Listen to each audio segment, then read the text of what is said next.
What's going on, everybody? So I've heard the rumors about this chapter. All right, I've gotten more warnings this week than I've gotten for any chapter ever in my entire One Piece life. So I am completely unspoiled, but I know it has to be massive. Based off the number of warnings I've gotten and the people I've got them from, because a few people message me most weeks about spoilers, right? But this week I had people who've never messaged me before warning me, people I've barely even talked to warning me. And so I have no idea what's in this chapter. I'm not even remotely spoiled, but I know it has to be monumental. And again, I have no idea what it is. I've been theorizing all week about what it could be, and I've thought of so many things. I now am back to square one where I have no idea. So I am very much looking forward to this. I've been looking forward to it all week. And yeah, guys, I can't wait to get into it. That's why the waiting screen wasn't up very long. I just wanted to make sure the stream connected. And yeah, we're going to get into it pretty quickly. And also, I know usually we start by me, reading off the early super chats and kind of catching up with you guys a little bit. But a lot of those super chats aren't over in Streamlabs yet, so I'd have to go look at the chat to see those. And I don't want to risk me seeing any sort of spoiler. And I know the mods are goated, and I know the chat is goated, but just in the off chance there's one little thing that slips through, I just don't want to get spoiled. So if you sent a super chat already, we will get to those as soon as I'm done reading. But I just want to hurry up and get into it because I can see the chat moving very, very fast. But I just don't want to get spoiled. I've heard too many things about this chapter. I feel like nothing's going to be the same after this, And so, yeah. So I apologize to those who are waiting for me to respond. But I'm sure a lot of goated people have already said some stuff. But I just want to get into it. I don't want to waste any time. So we got to get into this. I have no idea. I have genuinely no idea what it is. None. It's not even like I got a tangential spoiler. I've gotten nothing. So we're gonna get into this right away. And I've also been told not to read the title if I can. So I am gonna do my best not to look at it. I'm gonna hit next page now. All right, I'm not gonna read. I'm gonna scroll down to where the title's gone. All right. Here we go, guys. We're getting into it right away. Right away. Again, I'll read all those super chats in a second, but we got to get into this. One Piece chapter 1179. The greatest chapter ever from what I've been told. Let's see. If I don't fly through the ceiling during this reaction and into orbit, I want my money back because I've heard so much.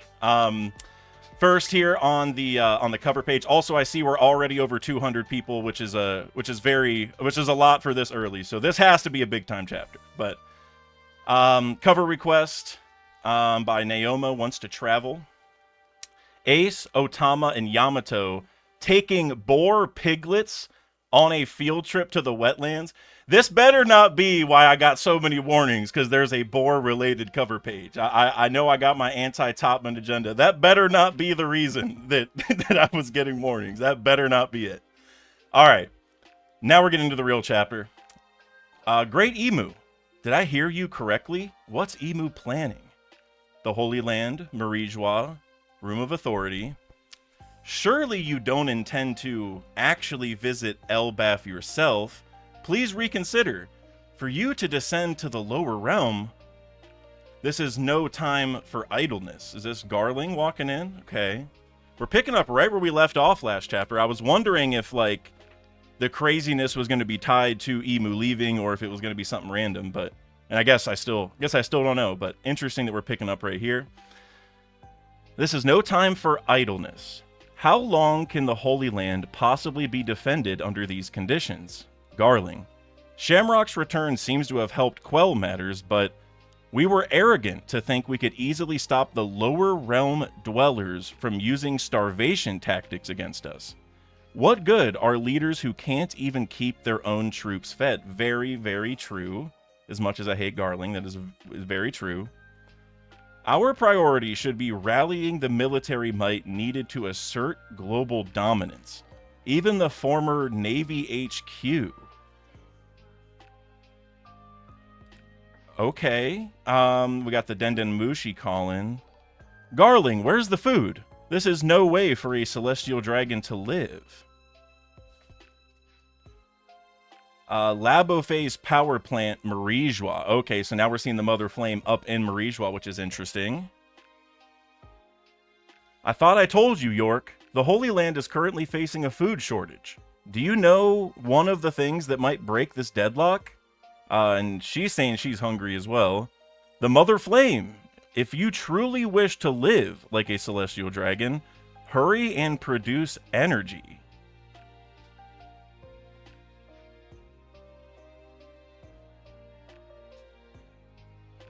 Wait. So they're saying the Mother Flame can replace food?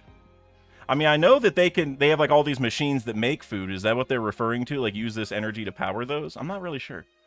This wasn't part of the deal. Oh, I like the way this little narrator box thing is half like angular and half rounded. You know what I mean? Some might claim the original Vegapunk was aligned with this rebellion. Consider this your penance. Okay, then they hang up the Den Mushi. One disaster after another. And it all started after Nika resurfaced. Are we to write this off as mere coincidence? Or was all of that inevitable? In any case, Great Emu, you should not leave Pangaea Castle.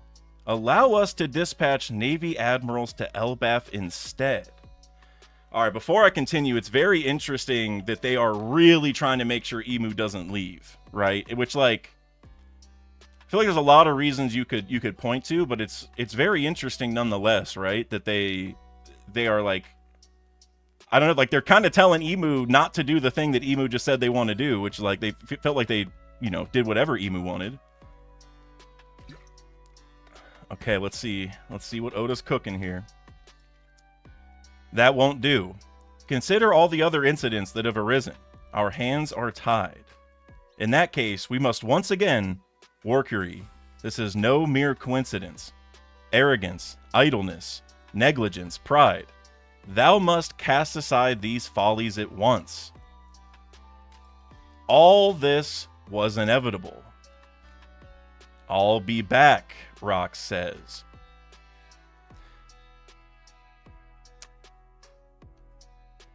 I mean, are we about to see Blackbeard pull up somewhere? Is that what's...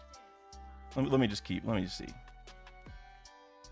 Oh, no, we got all these other flashback ones. Never mind. Seek it out. It appears that Neptune has had a daughter. That devil fruit was stolen? Is something unforeseen lurking in Elbaf? We have new intel on the fog ship's captain. His name is Loki. He's Harold's son. Why would Whitebeard protect that young man? Who is he? Monkey D. Luffy. And that one? Marshall D. Teach. Nefertari D. Lily. Joy Boy. Davy Jones. Yo, we're building up to something. I don't know what's about to happen, but Oda doesn't drop the top 10 biggest quotes of One Piece in the middle of a chapter if there ain't something at the end. Yo, what is about to happen? Davy Jones, will thou keep making Mu suffer? Retrieve Vivi. It was all set into motion long, long ago. Great Emu, and Emu is on a pentagram circle about to bounce to Elbaf? Yo, what is happening? The Holy Land shall be left in all thine hands. Great Emu, if you go to the surface realm, we have no authority to forbid this. But, yo, Mars is looking real stressed in this panel. Great Emu, if you leave this castle, it is not our place to question this. The Great One is fully aware of the consequences. No one can stop them. And Emu is gone.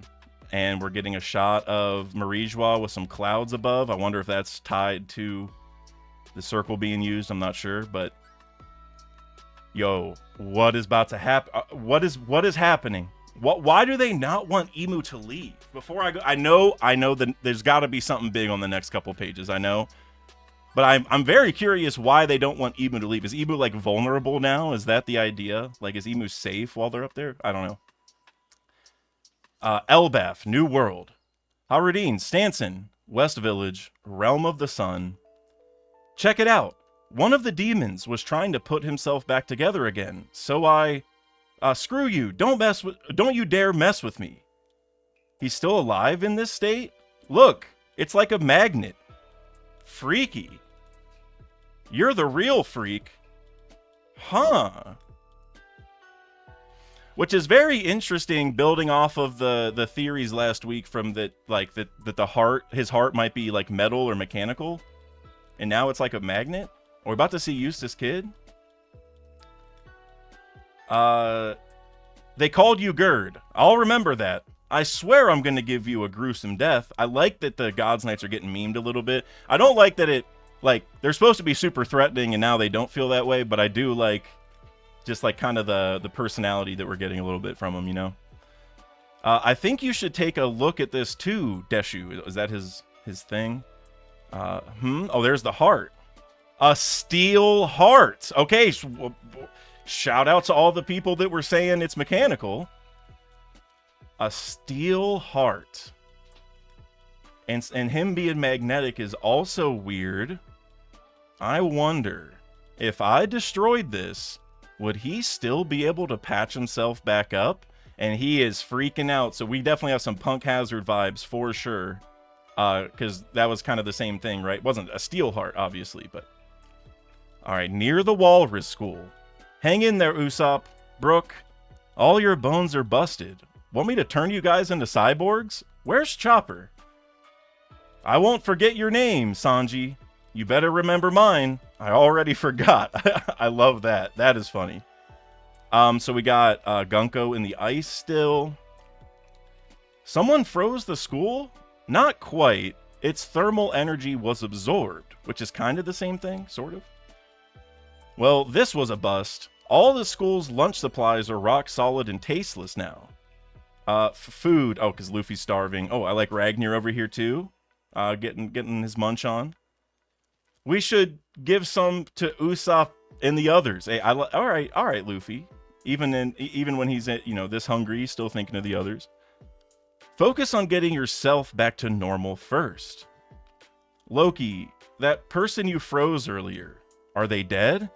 It was a flash freeze, so they won't die, but they can only be thawed out by Ragnar here. So that's gotta be the story with the giants on Punk Hazard, right? They were frozen by Ragnar, and so that's why the legend is like well, Rox was talking about it in regards to Harold, but like there's gonna be a special someone that has to like save them and lead them, and that's gotta be it.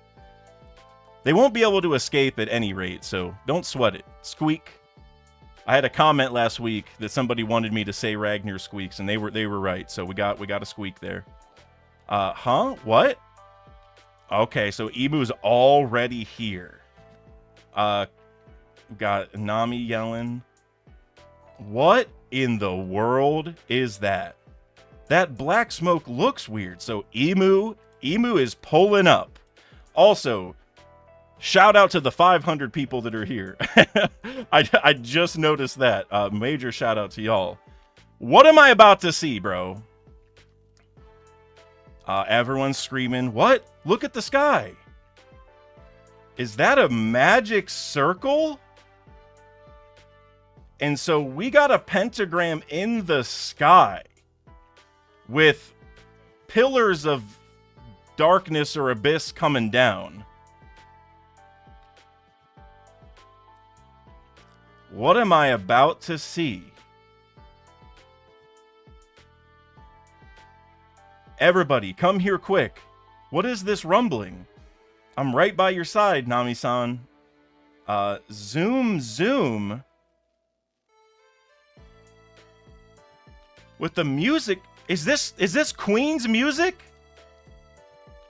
Wait, is this Queen Part 2? Dude, they're all singing. What? The houses are... What the heck? Is this a dream? Okay, the bill... Okay, so this is like...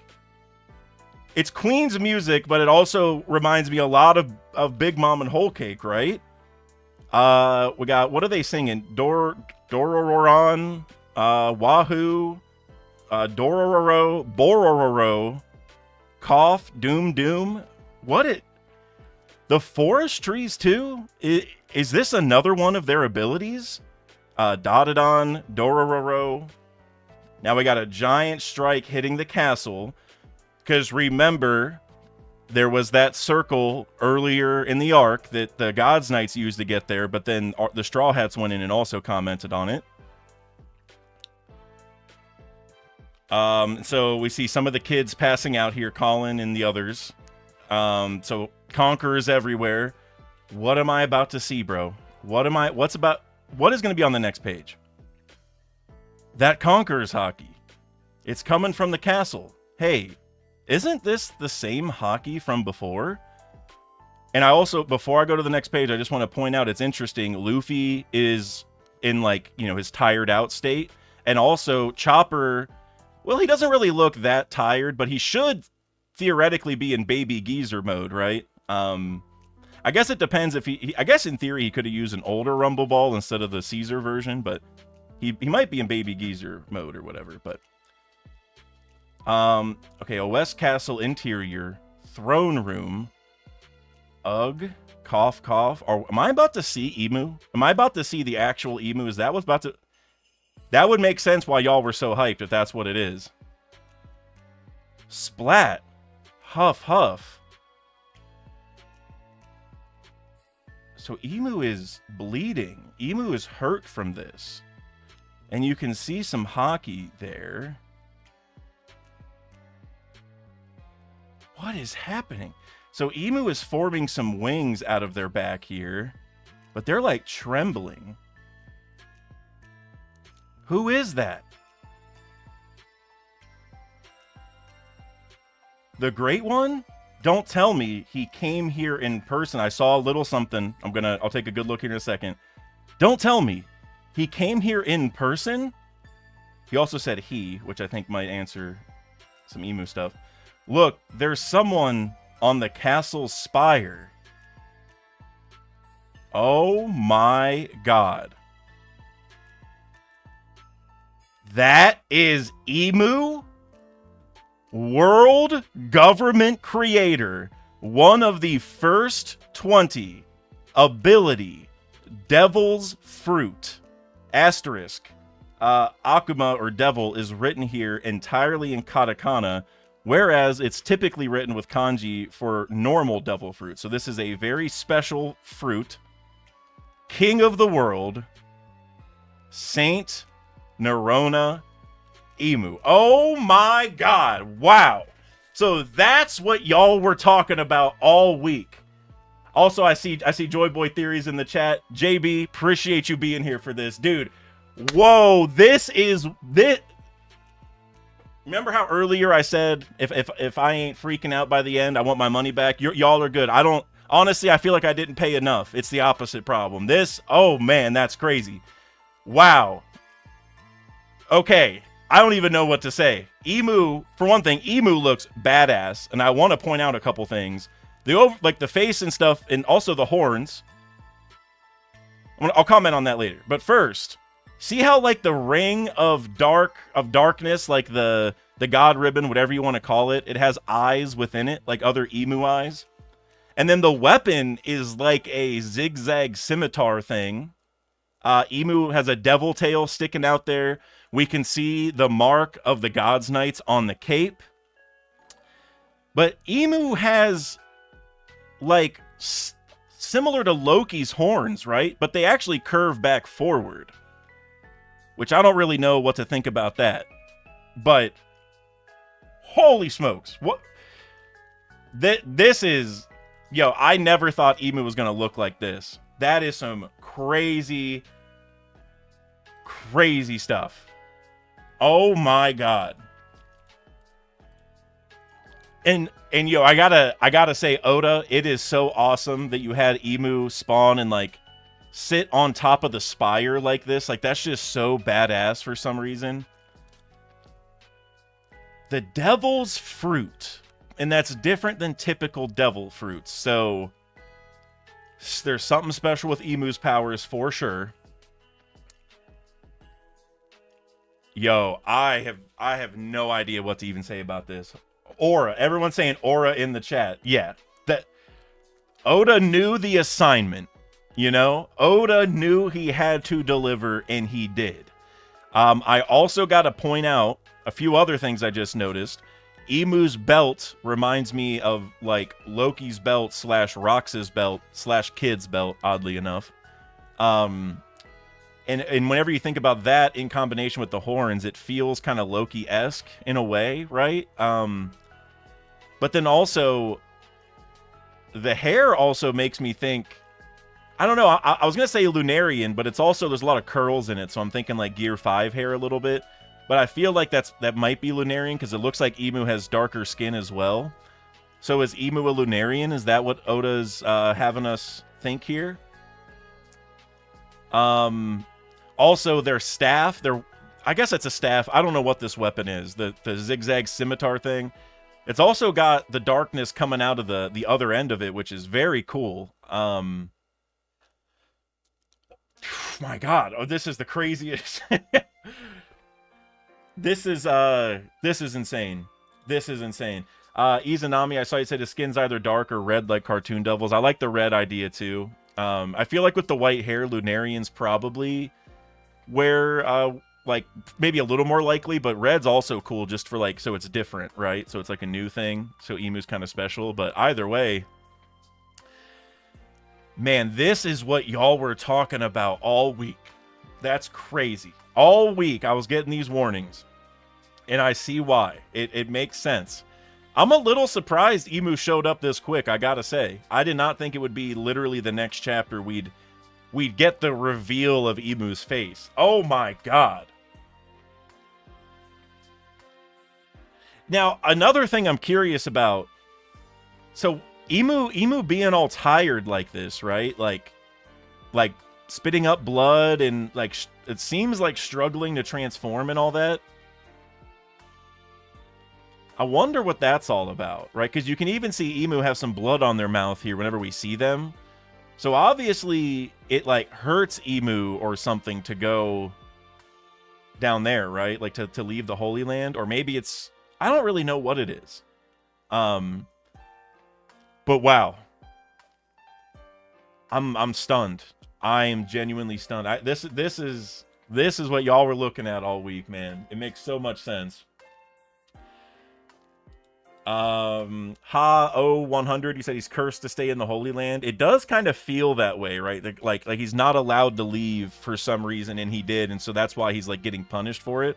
Because going back to earlier in the chapter, the Gorsei were like, you know, really, really trying to get Emu not to go, and it would kind of make sense if that's because like they're gonna get hurt, right? Like they can't really handle it or whatever. So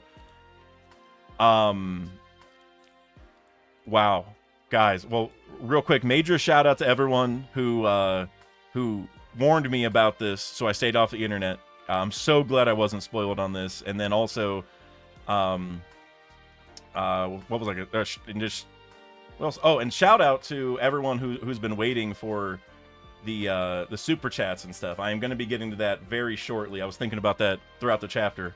I did not want to take too long, but shout out to everybody. This was crazy. This was seriously like, I will say, when I was theorizing about what it could be, I was going through the list in my head of like, okay, what would be crazy enough to warrant this reaction from the community? And the first thing I said, because somebody asked me, like, they're like, I won't say yes or no, but just give me what some of your thoughts are that we're about to see. And my first thought was Emu face reveal. So I'm kind of pumped that my first thought was right. And then I went to a million other thoughts, and I was like, I don't know. But yeah, this is definitely something that would warrant this kind of reaction. That is insane. Well, One Piece is never going to be the same. I can tell you that. Wow. So Emu has pulled up to Elbaf. The whole island turned into like,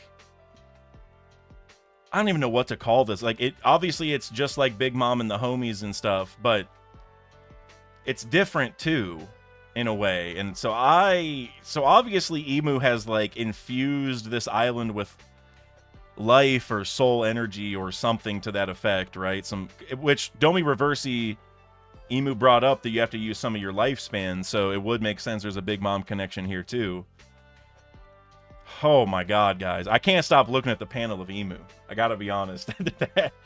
That panel is absolutely insane.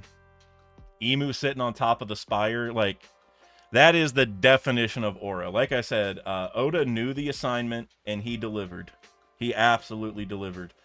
Real quick, because just so in my effort to not miss any super chats or any donations, Bean Boy, I saw earlier you gifted 5 memberships. Bean Boy, I appreciate you. You got a bunch of W's in the chat, but you deserve some more. I saw that one was about to like go out of my chat range, and so I wouldn't be able to see it, so I just wanted to shout that one out real quick. But yeah, guys, One Piece fans are living large now, man. We have it too good at the moment. Actually, it's a break, right? Break next week. So I was wondering last week, like, why there wasn't a break, because it felt like a good cliffhanger for a break week. But no, Oda had much bigger plans. So now we got all break week to talk about this. Wow. The whole thing is just crazy. And also, like, these markings on Emu, like this reminds me of, like, the Yu-Gi-Oh! Eye, you know what I mean, over here? And, like, there's even lines on their face and stuff. I don't know what that's all about, but wow, guys. Wow. Wow. Joy Boy, you said, are the eyes in the Hagoromo eyes of devils? Basically, Emu can attach them to people to give them devil fruit powers. That is interesting. That's interesting. Or even outside of that, it could be like the eyes in the scarf thing, the god ribbon, whatever you want to call it. It could also tie to how Emu like hops into other people's bodies, right? Like maybe Emu can like give you part of themselves, right? So then Emu can just take over whenever they need to. And maybe that's part of it. Like the reason other people get Emu eyes sometimes whenever they're controlled is because, or at least Gunko, is because you know, like one of those is in them or something like that. I don't know. And the fact that Emu, like the mark of the God's Knights or the Abyssal Covenant or whatever is on the cape, that is badass. This whole the whole thing, like I said, Oda knew the assignment. And so Emu is a he also, apparently, because Summer said he here. I don't know if that's like a more open-ended he, like it's not very, you know, descriptive, but I guess Emu's a guy. Because honestly, when I look at the face, I'm not sure, but I think so. Either way, it doesn't really matter. Emu's badass. That's sick. I'm still very curious about the, like, how he's bleeding and stuff, because I feel like that's going to end up being the kind of the time limit for Emu. Like, you know, because they were so worried about Emu coming here, and I mean, Emu feels like Emu could finish us off in 2 seconds, you know, because well, I guess Loki's ready to go, but Luffy's tired out right now. I don't know if Chopper could do anything to Emu, but Chopper's probably done with Monster Point for a little bit, so I don't know if he can keep doing what he was doing before or not. Anyway, now we got the trees are singing, and that's the thing, they're singing, right? And also the zoom. We really got the call back to Queen in this chapter. I think that is hilarious. Wow. This whole chapter was just crazy. I can't believe it. We now know what Emu looks like. Wow.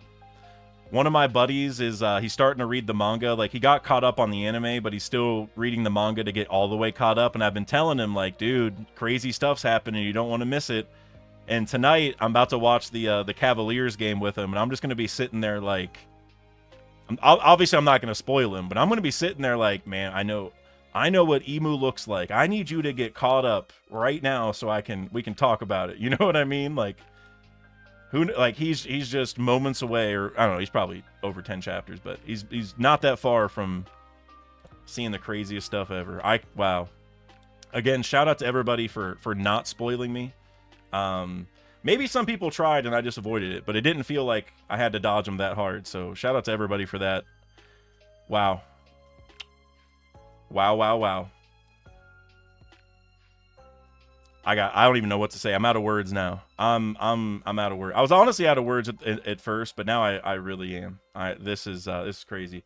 I'm gonna go ahead and start getting through some of the super chats, because I'm sure you guys have some crazy theories on this.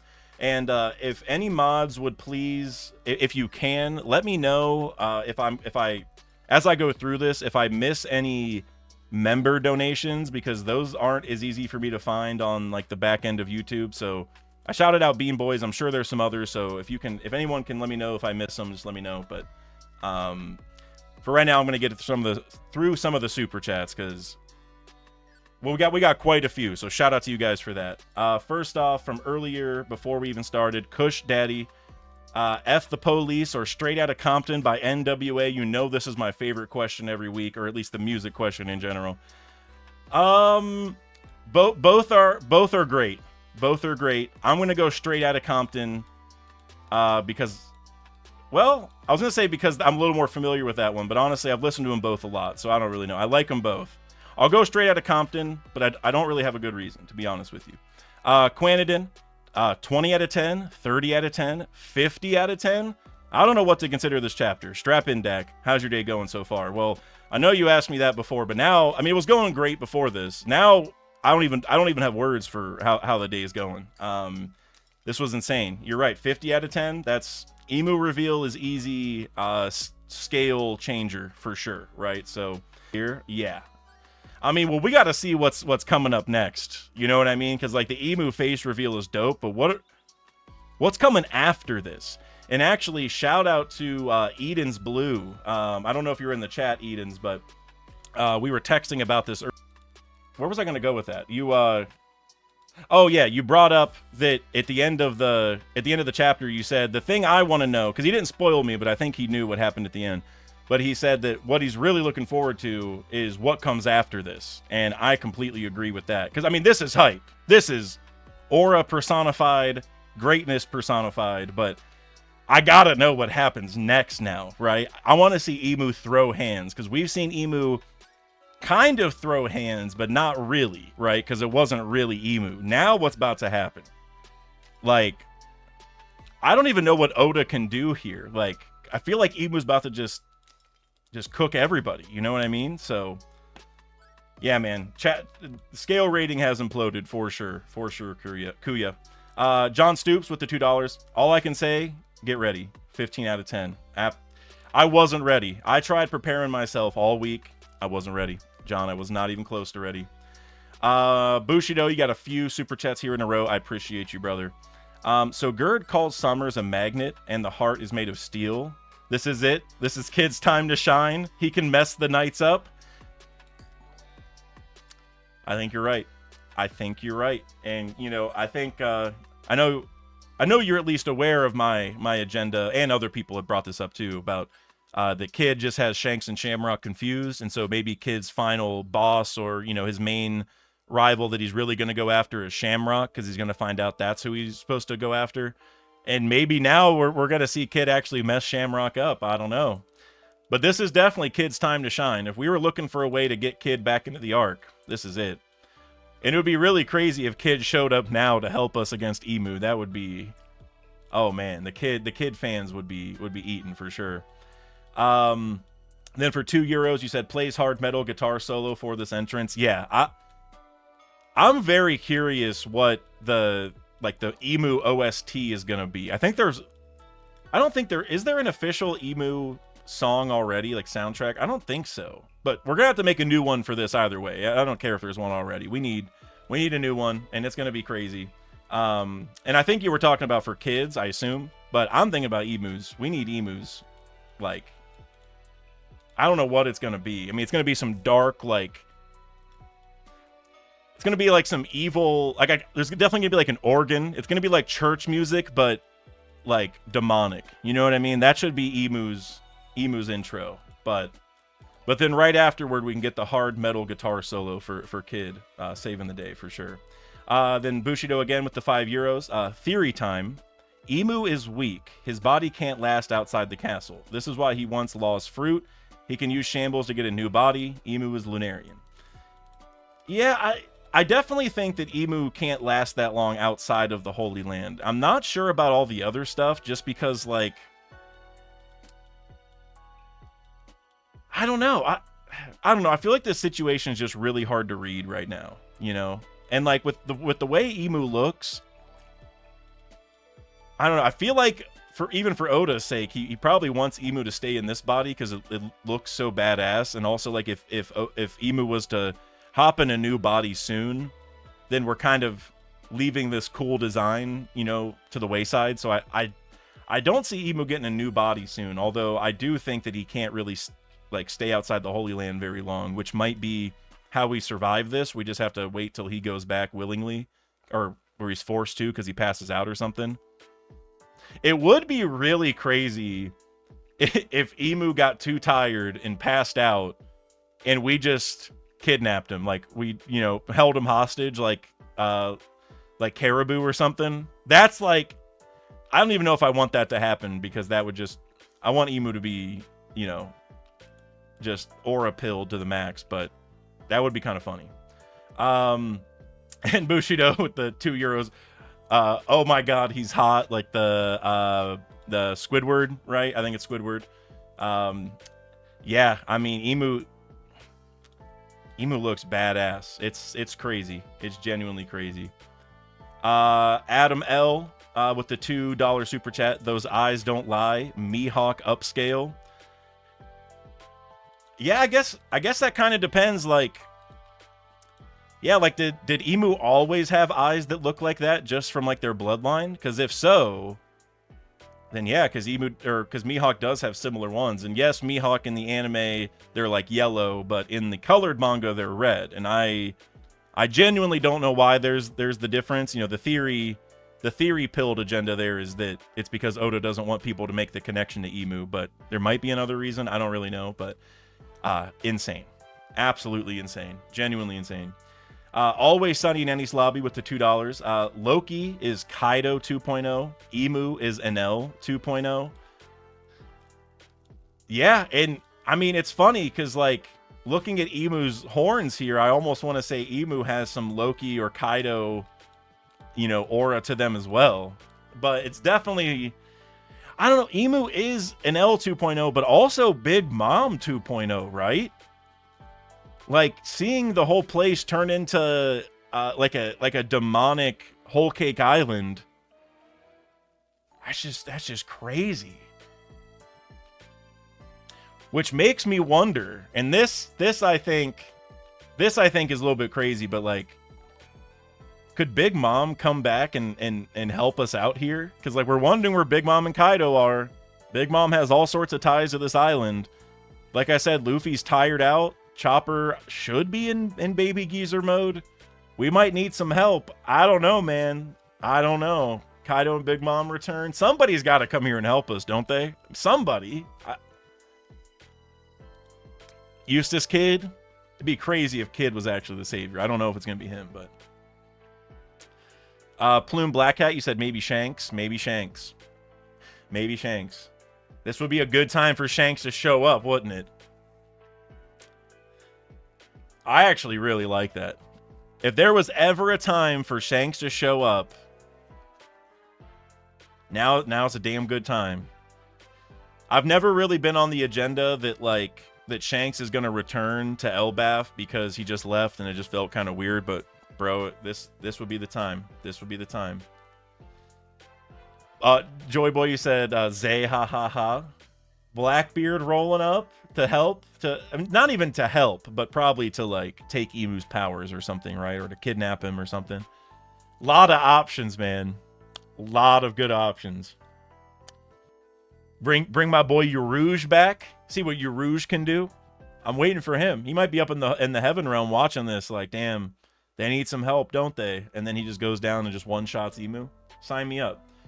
Emu gets one-shotted by Usopp. Now that would be kind of crazy if this was Usopp's moment, holding off Emu from all of Elbaf. I wouldn't rule that one out. I'm going to be honest with you. I'm going to be honest. Tiny Angry Gnome, you said Emu's a lot like Tot Musica. That's a good point, too. Yeah, the fact that it's all music related, like, obviously Whole Cake. You can also think about Brook obviously, Top Musica, all that stuff needs to be accounted for here. Like, Oda's obviously playing on the whole underworld and combined with music trope, right? Oh man, this is crazy. David Cott with the €2. Appreciate you. Is this actually Emu's body or the devil fruit manifesting? I'm gonna go with Emu's body just because the aura of the whole reveal it feels like that. But with the way Emu has kind of, you know, done things, it wouldn't shock me if this was like maybe not their original form, but like an altered version of it.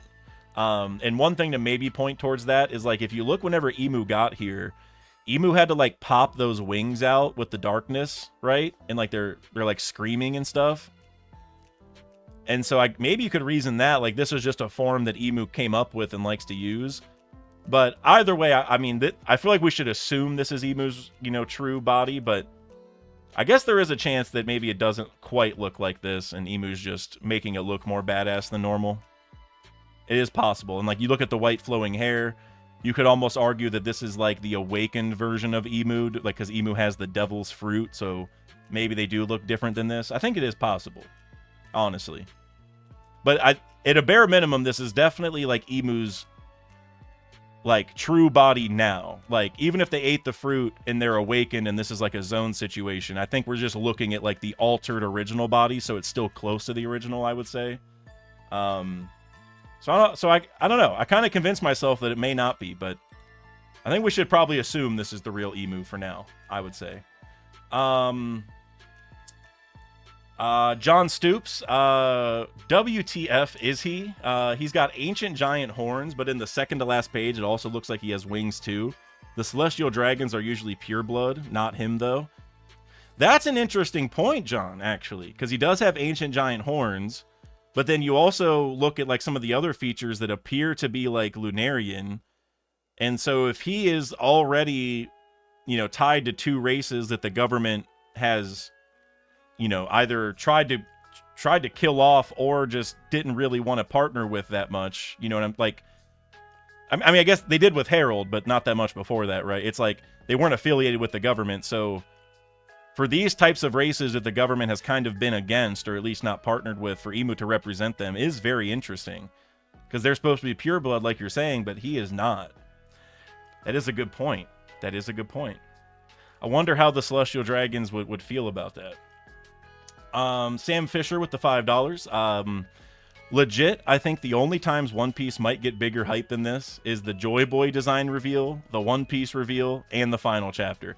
Yeah, this is like one tiny tier below those kind of things. I mean, Joy Boy design reveal might honestly be on the same tier, but like the One Piece is like the top one, you know. But yeah, this is like, other than the biggest, like absolute biggest mysteries of the story, this is like one tiny tier. Like it's like 1B below that. And yeah, it don't get much bigger than this, that's for sure. That is for sure. Kimono Kenny, I saw you just put in the chat so many questions still. That's where I'm at. That's honestly half the reason I wanted to get to the super chats, and just, you know, because I want to see what you guys are cooking, but I want to see what you guys what ideas you guys have, because I have so many questions about what's happening. I want some ideas here. Ace 2532 with the $5. Appreciate you, brother. Bring Vivi in. Seriously, do it now, Oda. Everybody versus Emu to protect her from him. I like that. That's a cool idea. If there was ever a time for Vivi to pull up, it's right now. And I know that's crazy because like obviously Vivi has no chance of actually stopping Emu with, you know, Peacock Slasher or anything like that. But we know that Emu said retrieve Vivi, and if Vivi pulls up, I could even see Vivi just be like, all right, Emu, take me with you, but leave everybody here. And that gets Emu out of here. But then we have to obviously go stop Emu and save Vivi and all that, which I think is a possibility. But, or like you're saying, maybe Vivi comes here not really knowing what's going on, and then yeah, it becomes a protect Vivi arc, which would be really awesome too. So many options. So many options right now. Growth Stonks with the $5 super chat. Thank you very much, brother. Oda said in an earlier interview that a being like Tot Musica exists, but he's just waiting to draw it. That being has to be Emu or Mu, the king of the world. Yeah, this definitely feels similar to that. Like obviously the music and the underworld stuff is enough reason on its own, but like, where did Emu get these powers, or where is Emu from originally? Like, I feel like we're definitely gonna get a storyline where Emu or somebody who was working with Emu back in the day or something figured out how to like summon things from the actual underworld. You know what I mean? Like, because that was sort of Tot Musica's thing. Like, you had to play a special song, and it brought Tot Musica back and whatever, and it's like a real demon, and there's like multiple universes and whatever, right? So I feel like we're going to get the same thing here too. And I wonder if this is going to lead to where we have to go to the underworld and take out, like, you know, kind of like with Tot Musica, how you had to hurt him in both dimensions. Maybe we got to go to the underworld and actually hurt Emu there or something like that. You know, I don't know. The options are endless right now. But yeah, there's definitely some Tot Musica vibes, Big Mom vibes, Brook vibes. All of them. I don't know. I don't know where Oda's going, but it's great. Mr. Bushido with the €2. Emu's weapon is an advanced climb attack. That's a cool idea. That's a pretty cool idea. I think that might be a good way to think about it. I don't think it's actually going to control the weather, but seeing how like it has the darkness coming out the other end, it could be that Emu uses that darkness to like do whatever they want. Like, remember how Emu conjured up a shotgun out of that book earlier and shot Brogy? Maybe that lets Emu just do whatever they feel like, you know? I don't know. But that weapon, I don't even know what you call that, but it's so cool. It's kind of impractical, I feel like, but it is so cool. Spencer with the $5 super chat. The silhouette looks nothing like Emu. Maybe the flower room creature is still an apparition. I know silhouettes aren't to be trusted. Yeah, they definitely aren't. But to give what you're saying a little bit of credence here, I brought this up earlier, but when Emu first gets to Elbaf and he's like in the castle, you can see him form the wings out of his back. So it is like it's not like Emu just, you know, teleported there and like walked into the light and like the silhouette went away and they looked like this. It looks like Emu force themselves to look this way. And so maybe the original silhouette is like something else, you know, and we're kind of missing the pieces here. Like it is a little bit weird for sure. And also, actually, I'm glad you brought that up too, because we also don't see the crown, which maybe we're going to find out, like, I don't know, like the darkness was actually formed into that crown shape, and now it's, you know, now it's the ribbon, or maybe his hair was styled into a crown and it just got like undone and now it's all flowy, or, you know, Oda could make like a gag answer where like that crown isn't, we don't have to really think about it, but the crown isn't present here. So that is also worth thinking about, you know? So I don't know. JR Writer 203 with a $10 super chat. Thank you very, very much, brother. Definitely less important than Emu. But what do you think Garling meant by former HQ? That's a good point. Is he saying he wants even the old Marineford to mobilize, or that something happened to the new Marineford? That's a good question. I was a little confused when I read that too. Let me go back up and look. Let's see. Our priority should be rallying the military might needed to assert global dominance. Even the former Navy HQ, ring, ring, ring. Yeah, so it could be that. Maybe he's referring to the old Marineford and like they got to get like all the troops activated. But he's also like, I think he's about to continue the sentence because he says our priority should be rallying the military might needed to assert global dominance, period. Even the former Navy HQ, dash, dash, and then the phone rings. So I think he was about to say something about the former Navy headquarters. So to answer your question, He could maybe be saying we got to like mobilize or reactivate the old HQ or something. Or he could be talking about the new Marineford because maybe something happened to it. And so that's why he's saying even the former Navy HQ, because maybe the new one is now the former because something happened. And he was about to continue a statement regarding that, but then he got cut off. So it's not just about rallying the military might, but there's like another situation going on. That's kind of the vibe I'm getting, you know, like he could even be saying like even the former Navy headquarters, maybe he's saying they already did get active. No, that wouldn't make sense. I don't know, but it seems like he's about to continue another sentence after that. So I'm not really sure. I'm really not sure, honestly. Huh. What are you guys saying in the chat? Green Owl, he said Old Marineford could be where the final battle happens. That would actually be kind of cool to go back there. That I would kind of like that.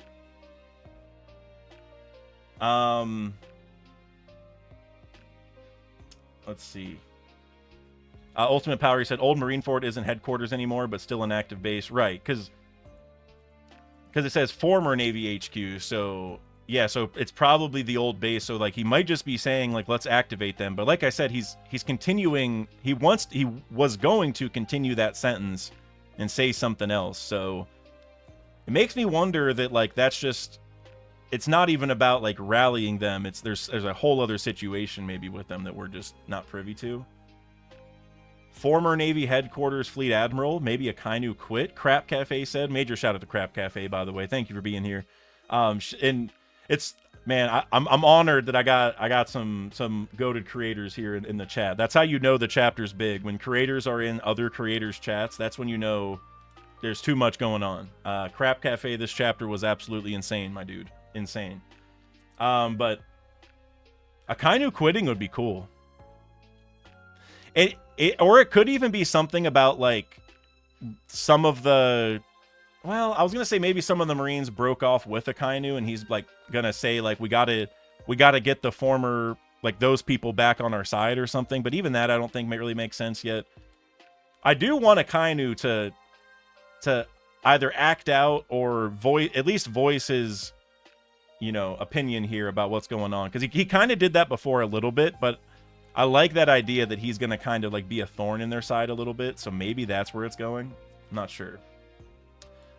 I can't really like, I can't see him quitting, but I can see him like rallying some of the Marines to come do like a mission with him that's like, that he's not supposed to do. Cause he's like, I'm just going to take matters into my own hands. Let me go do it.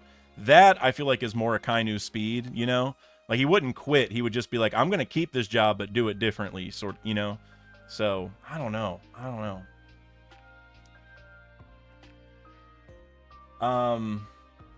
Joy Boy, you said the battle has to return to the Holy Land now, right? Because Emu is strongest there. That's definitely where it's going to have to end, right? Like long term. Like, we're not going to, I feel like this was already a given, but like, we're not going to defeat Emu for good here in Elbaf, but I do think this tells us that, like, the final war, which the final war will probably be kind of global, but where the Straw Hats are, it's going to have to be Mariejois, right? To face the strongest version of Emu, I suppose. Would make sense. You know, I'm looking back at Emu's silhouette, and remember, like how I mentioned that, like, their crown isn't present. Let me go back and look at this other picture of Emu.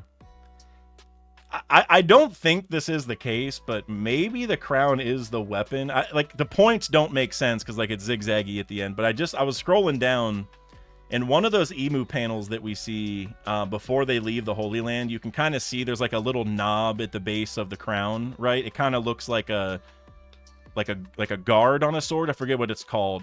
Like, it's not the whole hilt, but just like the round part, like it protects your hand or whatever. It does kind of look like that, like it would be a weapon, right? And I doubt that's what it is, but it does kind of look like that. And we have seen multiple examples of weapons being stuck inside people's heads, so, you know, it wouldn't be the most shocking thing in the world. And maybe Emu just pulled it out, and that's their weapon they're using. I actually don't think that's the craziest thing in the world, but I'm going to say that's probably not it, but it would be kind of funny. It would be very Oda. Joy Boy, you said was King a clone? That's interesting to think about. I would kind of hope not, because I like the plot line that he's, you know, like the last one or whatever, but I guess that is possible, honestly. Because, I mean, Emu does look like one, man. He's like an ancient giant crossed with a Lunarian. And he's got the Yu-Gi-Oh eye. Man, he's too dope. Too dope. All right, let me go ahead and get back to some of these super chats. K Raven with the $5. Swirls, eyes, skulls look like Onigashima in my opinion. Interesting. Do you think he just destroys his vessels and needs princesses like Orochimaru? So many questions. Hype. You're right. So a million questions. I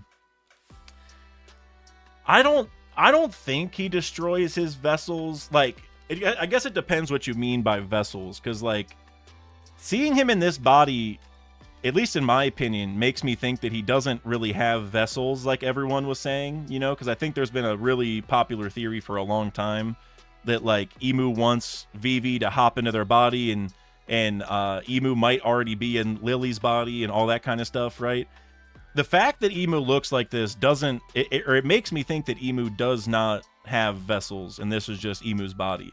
But now Emu does have vessels, quote unquote, in terms of like the God's Knights, right? But that's a little bit different, I think, than the vessel I was talking about. But as far as those vessels go, because Emu can kind of hop into those and operate in them and stuff, I mean, I think he prefers not to destroy them because, like, Gunko's been around forever, right? But at some point, I mean, I'm assuming a bunch of them have died, but yeah, I don't think Emu's using, like, vessels for his body at this point. I think, and I could be wrong. For all we know, we're looking at Joy Boy's body right now, and Emu just took it over, for all we know. I mean, I doubt that's the case, but I suppose it is possible Emu is still using a vessel, and we just don't really know that, like, this is the vessel. But I feel like this is just Emu, you know? I mean, that's just the vibe I'm getting. But at the same time, you know, the way that Emu's dying and stuff, it could mean that Emu does need a vessel now. Like, he hasn't done it before, but he needs to swap bodies now. It's possible. I guess we don't really know the reason that he's like this, though, because maybe even if he was in another body, the same thing would happen. He would start bleeding, so I don't know. You're right, though. So many questions.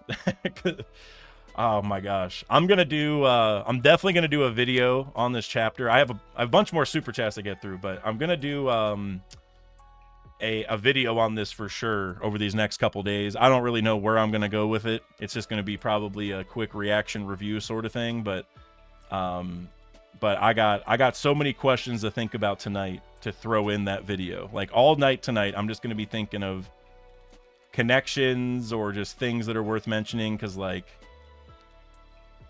I mean, this is insane. This is genuinely insane. John Stoops with the $5. My guess is his eternal life is connected to the Holy Land. I think I might agree with you. Why, though? Eve tree, maybe? I think that is the most likely answer. So many theories going through my damn mind. Yeah. I actually like that one because the fact that he has the devil's fruit ability, which seems to be like a special devil fruit situation, and obviously fruits grow on trees and all that kind of stuff. So maybe his life is tied to the Eve tree in some way, so he has to stay close to it. And what that would make me think of is it would tie back to potentially Skypiea, because there was the trees that held the souls of their ancestors, and maybe the Eve tree holds Emu's soul, and so that's why Emu has to be near it, or else this starts happening. I feel like we don't really know enough about that to really theorize too hard, but something like that would make sense. I feel like the sacred trees of Shandora should come back now, if ever, because like, there's a lot of Skypiea connections to Elbaf already, and we haven't even seen the Heaven Realm. So if there was ever a time for that storyline to kind of come full circle, it should be here. So who knows? And it's also interesting to think about, if it is all tied to the Eve tree, it's cool that, you know, Emu's here next to the Adam tree, and obviously there's a connection between the two, but obviously the Adam tree does not provide the same benefit as the Eve tree, if that theory is correct. And I don't know if we're going to get some lore about Adam and Eve here from Emu maybe, but either way, this is peak. And also, I did want to mention this earlier. There was a lot of theories that like Emu might be kind of childish or an actual child because of how they spoke, and maybe this ties to like sugar and stuff. And I thought those theories were actually pretty solid, but I am really happy that Emu is just an adult. Like I think this is better. Like this is the kind of design that I would expect from like the final villain of a story like One Piece, you know? And we probably haven't even seen the full thing because Emu probably has some other transformations and stuff that we're gonna see. Maybe like the Thriller Bark monster transformation or something. So I'm really happy with this design overall, but yeah, I can't wait to see where this goes. Sugar Rush with the $2 super chat. Maybe the devil's fruit is that they can bear more devils. It would make sense if like the devil's fruit is almost like an all-for-one ability for the devil fruits, because he can like just summon other devils that do the things that other fruits do, or like at least I don't even really know how to put it, but I feel like Emu having an all-for-one type devil fruit ability kind of makes sense. I don't know what the mechanism is per se, but it could be kind of like that, because like you said, they can bear more devils. If you have more devils or control more devils, then you probably have more devil fruit powers, right? Now I really just wonder, though, like, where did Emu get the devil's fruit? Like, is the devil's fruit just another devil fruit and Emu ate it and that's it? Or is this like a special thing that Emu, you know, had to go to the underworld for or summon or something? You know what I mean? Like, what's the story of the creation of the devil's fruit compared to other devil fruits is sort of my question now. Because we don't even know how the devil fruits were made, so, you know, it's kind of hard to read too much into it, but the devil's fruit. Huh. Dean's Life, you said, is it magic or science? That's the answer to that question is yes, because I think it's both. But more specifically, I want to see how those things kind of interact, because I feel like there's a little bit of both. It might just be science that is so advanced it feels like magic, but feel like it's a little bit of both. So the answer is yes for that one. Design Twist, aka Trevor, one of the artists on the channel, the GOAT, with a $5 super chat. Absolute cinema. He looks so cool. Rip the Verth Emu theory, my favorite theory. Wait, what? Why is it rest in peace? Well, you're just saying that Emu doesn't look like that. Well, to be honest, with the way that Emu pulled his wings out, you know, I think we got to see. Personally, actually, the more I think about it too, that Verth statue, it looked like a, I don't know, well, it had sharp teeth and stuff. I was gonna say it kind of looked like a weird creature, and like Emu is like a bunch of different creatures combined. So I don't know if there is something there, but yeah, I mean, Emu definitely doesn't look like that, at least this form that we're seeing. But I mean, I still think there's plenty of chance for Verth to, you know, be roped into Emu's past somehow. You know what I mean? Especially with the Eve tree stuff, because obviously Verth, like, that whole storyline is tied to, like, you know, got to take care of the earth so we can grow plants, because, like, even Skypiea couldn't grow a lot of plants. So, and if this is the devil's fruit and we're tying to the Eve tree, there's still a lot of Verth storylines there. But yeah, it doesn't look like Emu looks like the statue for sure, at least this form. Because again, with the way the silhouette is pulling its wings out, it does make me wonder, like, again, what does the silhouette look like? Because the crown we don't see either. So I don't know. But yeah, Emu doesn't, at least this form doesn't look like the statue for sure. But I would not rule out Verth still having a role somewhere in Emu's past for sure with the tree stuff. RQ with the 10. Let me look up what those are. Hold on. Oh, that's right. Polish Zloty. I looked this up before. I'm sorry I forgot.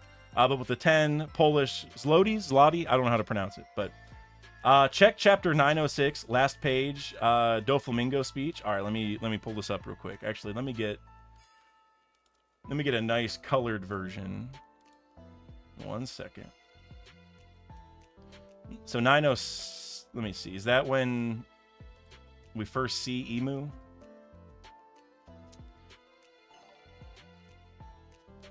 Let me see. Doflamingo says, to make sure I don't go spilling the secrets of Mariejois' hidden treasure, a hired killer to silence me for good, huh? Just let the secret out. Power has such a short shelf life. It goes bad very quickly. And then we see Emu in the freezer after that.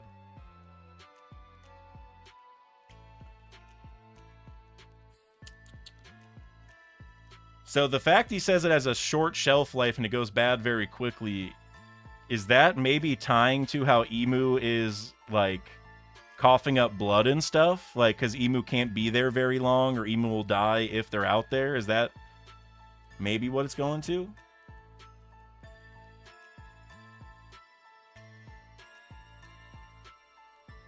And also, when Doflamingo's talking about the hidden treasure, I mean, I feel like that's gonna be the Straw Hat, but obviously the bigger context, which it may not be, but I feel like just because these things are side by side, I feel like that's the implication. But the other context is that this is a freezer, and we did just see Emu get frozen last chapter, or the chapter, yeah, well, last chapter, yeah, and then he phased out of it.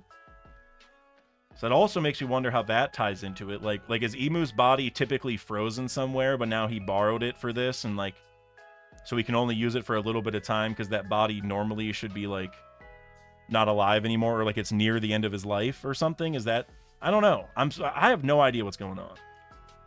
But this is interesting, the line there about the short shelf life, just because, like, I don't know, maybe Emu can't be here very long, or like, I don't know. I have no idea. I have no idea what's going on. John Stoops. Yep, with the $5 super chat. Maybe it's just me being a Sanji stan, but Gerd and Sanji getting called out by name by the Holy Knights has me worried something could happen to them. Yeah, that is interesting, right? Like because they made that point multiple times. Like, I'm gonna remember your name, and like, I don't know, like, it could just be that, you know, they want revenge or something, but the fact that they all heard their name, it makes me, because, like, even, because Summer said that, like, that, oh, your name's Gerd, and then down here, Killingham's like, you're Sanji. It's like,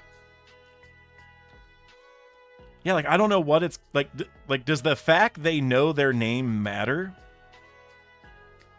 Like, are they going to be able to, like, take over their bodies or something because they know their name? Like, does Emu have to, like, give a command in order, like, with their name in it to like control people or something? You know, like, I don't know what it is, but it is interesting that you point that out. Like, there might be some kind of consequence for them actually knowing the name. That's really interesting. Huh. I don't know.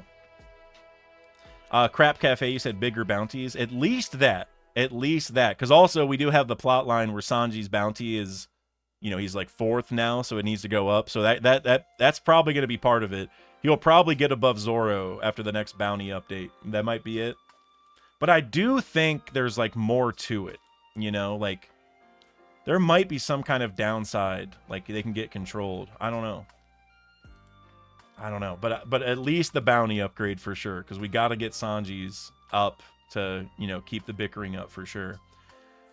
Green Owl with the $5 super chat. The Gorosei look mostly worried about Emu. Do you think their relationship is a bit deeper and less superficial than it might seem? That's a good point. Like, maybe they actually care about Emu like a crewmate, you know? It's like, maybe this is like the Straw Hats telling Luffy to not, I don't know, like, to not go in gear 5th after he's near death or something. I don't know. Maybe that's not the best example, but you know what I mean? Like them warning Luffy, like, we don't want you to die. Like, there is a little bit of that vibe here. I would probably guess more so that it's, you know, they know that their power is contingent on Emu staying alive, and maybe even literally, because, like, if Emu dies, they might all just vaporize like Saturn did, like, because maybe they're only alive because Emu is here. So there could be that selfish angle to it too. It's like they don't really care about Emu, but they care about themselves and their own power.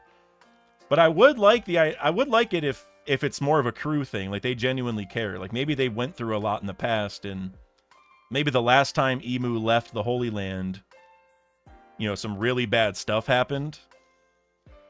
I don't know. Yeah, that is a cool thought, Green Owl. I don't know where this is going to go, but I do like that Oda showed that, at least, right? That, because they're almost like questioning Emu, right? They're almost like, no, you can't, like, you should not leave. Like somebody literally said that. I think it was Peter. So I would like it if maybe we'll get a moment at some point after the Void Century or during it. Maybe Emu had a like, I still have my friends moment, and maybe they're all like way closer than we think, and now the rest of his crew is kind of having the same feeling, like, don't go because you might get cooked, kind of thing. I don't know. I do like that though. Let's see. John Stoops. Oh, happened to them. Oops, LOL. Here's $2 more. John, thank you very much, brother. I knew what you meant, but thank you very, very much. He was just attaching it from earlier, but thank you very much. Seriously. I'm glad you brought that up, though. Mr. Bushido with the €2. Queen has Ice Oni, and now Emu doing Zuma dance. Yeah, the amount of parallels to all sorts of stuff in this chapter is crazy, right? Like, the Zoom thing, I mean, the craziest thing is obviously Emu's face reveal or design reveal, obviously. But the other crazy thing, I feel like, is the Zoom. That is, like, shout out Oda for even including that, right? Like, because now we can feel like Elbaf is like a dance party, but like a demonic one. And I think that is just, that's awesome. I'm a huge fan of that. But yeah, we got some Queen parallels here. There's obviously Big Mom parallels here. I mean, there's a million other things to talk about. It's crazy how Oda just called back to so many things at once, So this is, I don't even know what's going on. This ain't your dad's One Piece anymore, as I love to say. Oh man, I was so confused. Something just changed on my monitor, and I thought like something closed or the stream turned off, but it was just my background updated, because it does like every 20 minutes or so. That threw me off. I thought the stream was cooked. Captain Golden Boy, my goat, with the $5 super chat. Thank you for showing up, man. Thanks for being a place for us to gather today. This is a day in One Piece history. Feels like 1044 again. It does, dude. It really does. And thank you guys for showing up. We had Captain Golden Boy here, Joy Boy Theories, Always Sunny in Annie's Lobby was here, Crap Cafe. Shout out to all you guys. This is this is definitely a time to come together. And actually I'll piggyback off this and tell you guys that I have multiple people that I've already organized collabs with for this chapter, because some people reached out to me and I reached out to some other people, and I got all sorts of things prepped. Like, obviously none of them were recorded yet because I didn't know what the chapter had, but based off the hype, I was reaching out to people like, hey, are you going to be free this weekend to record some stuff? Because we're definitely, it seems like the hype is warranting it. And so yeah, I got a lot coming out here in the next couple days, or I guess the next week or so. So yeah, this is really a time for everyone to kind of come together again, because this is, I mean, that's some crazy stuff, man. Emu face reveal. It does feel like 1044 again. It really does. Lucky Beetle with the $10 super chat. Thank you very much, Lucky Beetle.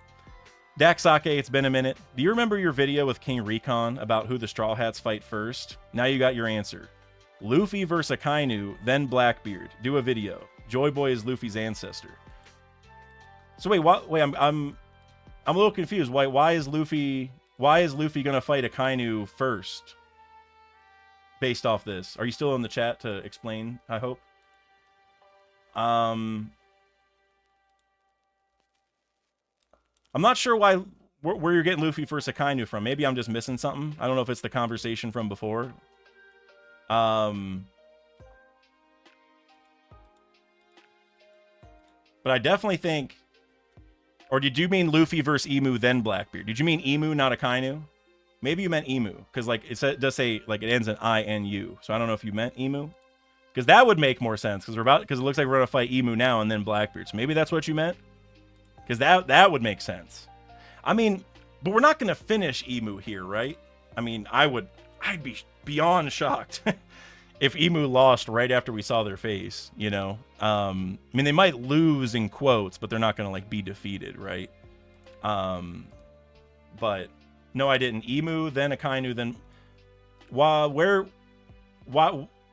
do you think Akainu fits in? Because for me, I would say almost the opposite, that it feels like Akainu is not likely at this point. But Emu, then Blackbeard for sure. I've always kind of thought that, but now I feel even more confident. It is kind of, I mean, Luffy technically fought Blackbeard before, but it is kind of crazy that, like, we're about to have Luffy versus Emu first, at least in the post-time skip. And the only time they fought was, like, a brief, you know, scuffle and Impel Down, so that wasn't really the whole thing, but I'm definitely thinking Emu, then Blackbeard. Blackbeard's got to take these powers. I feel like that would be so cool to see a version of this, but with Teach, you know? I think that'd be awesome.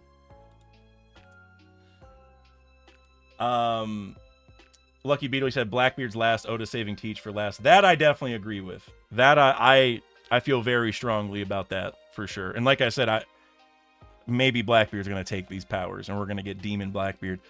And honestly, I've also thought for a while that Blackbeard probably just like already has a transformation that he probably accesses via sleeping.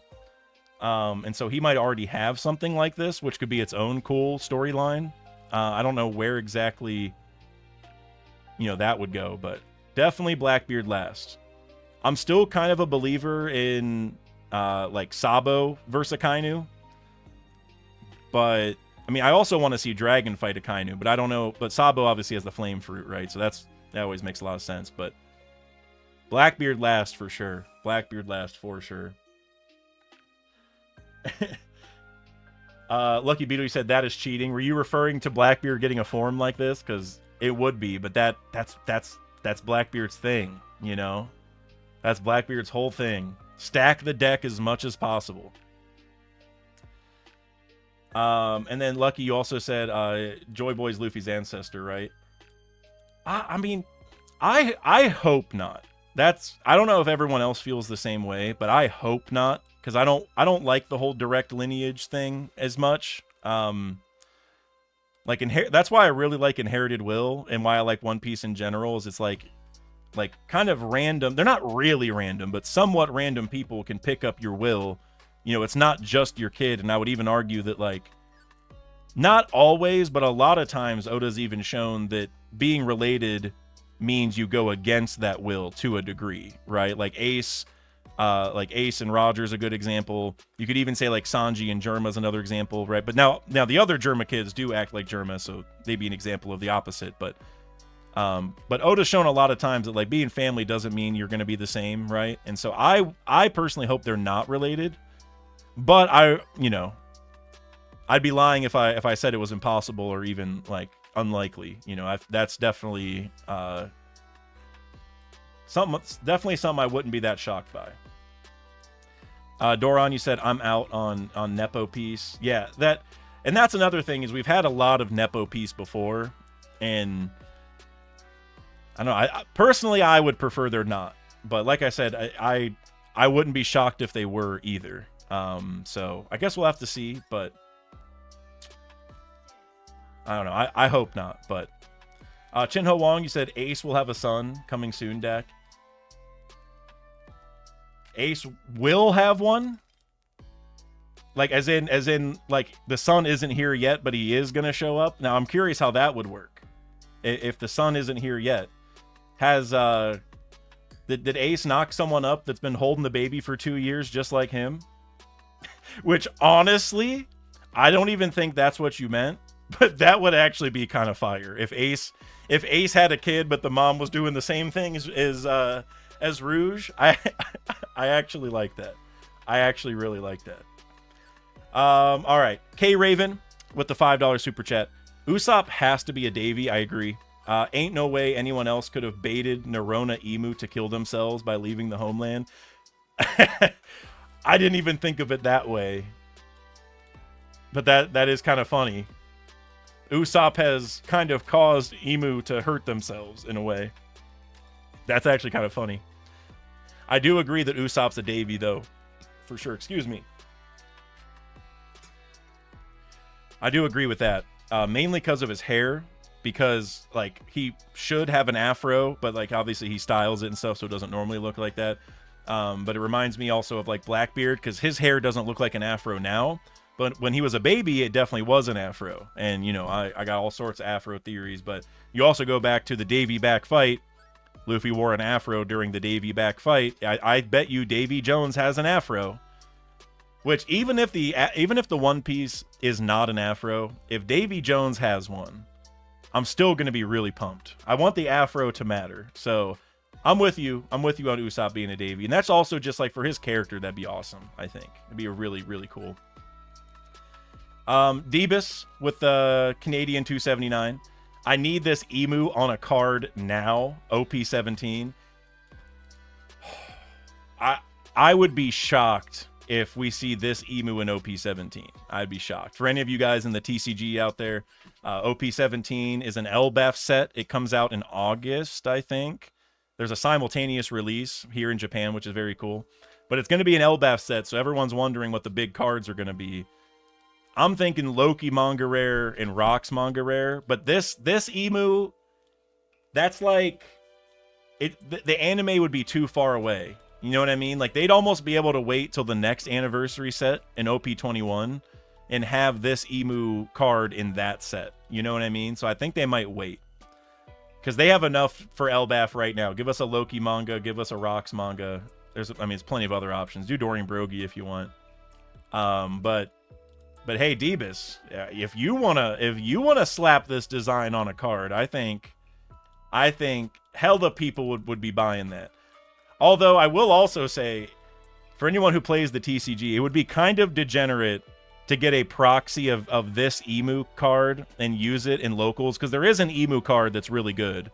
But if you got a proxy of it and use this design, that's a little shady, because you're about to be spoiling everyone on emu's design. You know what I mean? So it might be a good idea for you to make some custom ones, but I hope nobody uses them in real life, because then you're just spoiling everyone you play. So, but yeah, I doubt it's going to be OP 17, but whatever set this emu card's in is going to be crazy.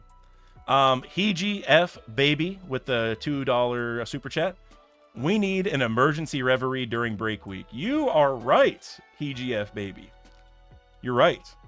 I doubt we'll be able to get like a real reverie together, but I do want to get. I think I already said I have some collabs organized, but yeah, maybe I need to just see if I can get as many people as possible together. Just even if it's not like a real reverie, just get as many people as possible and talk about this. Because man, yeah, we need some collabs on this for sure, for sure. Mr. Bushido with the $2 euro super chat. Emu's eye tattoo on his hand looks like who's eye. That's interesting. You know, I kept calling it the Yu-Gi-Oh eye. It kind of does. It doesn't look that much, because his eye has like eyelashes above it, like it's like pointy. This one doesn't. It curves, which actually looks, I feel like, a little bit more like Yu-Gi-Oh. But it is interesting that Who's Who had the eye, and he also brought up Nika and all that, so there is probably something there. Yonko Roshan with the 40 INR. Let me look it up. Indian rupee. Hey, I should have known that one. Thank you very much, Yonko Roshan. Luffy's fruit is the same as Emu, affecting surroundings. Yeah, so that is interesting, because now I guess it depends, like, is it Emu's fruit, or is it the Abyss nonsense, or is the Abyss nonsense driven by the fruit, so it is the fruit? You know, I'm a little torn on what exactly is going on here, but it is true that Emu's affecting the surroundings similar to Luffy, like similar to like how a Paramecia would, right? Or well, Paramecia / potential mythical zone. Like in Road to Laugh Tale, they explicitly said only Paramecias do the surroundings, but then Luffy did it too, and Kaido was even wondering what's going on. So, you know, it's kind of confusing, but it is similar for sure. It is for sure. Yeah, so I guess it just depends. Like, So is all of this abyss stuff, like including the pentagrams and everything, driven by his devil fruit, or is his devil fruit like working in conjunction with the darkness? You know, I feel like it could go either way. But yeah, that is a good catch. I think it's safe to say Emu has awakened their devil's fruit for sure. Yeah, man. Seeing the houses come alive and stuff, that is insane. And I also wonder, now that I see this again, I also wonder if like the range of this effect is completely within the like diameter of or circumference, I guess, of the pentagram circle in the sky. Because if you look at the panel, like as Emu is getting there and like there's the circle in the sky, you can see like, you know, some of the pillars of darkness coming down and hitting the ground, and like you can see the flames all over the place. I wonder if we almost have like a birdcage-esque situation where like everything that was under the circle is being affected like this, and Emu can operate there, but maybe if you're outside the circle, you're not affected or something. I'm not sure, but it is just interesting that, I don't know, it is a circle. And actually, oh, no, I'm probably right. Okay, well, I don't know about how limited the effects are, but if you look in the bottom left of that same like double page spread where you see like the circle in the sky, in the bottom left, where like it's like a bird's eye view, you can see that there's a circle of flames on the ground in Elbaf. So I do think there's like a area of effect here where like maybe only the people inside that circle are in trouble, and maybe the people outside are like, maybe they're unaffected, but they also can't get in. Like it's like a barrier. Huh, I just noticed that. There is a circle on the ground. It's probably the same diameter as the other one. Huh.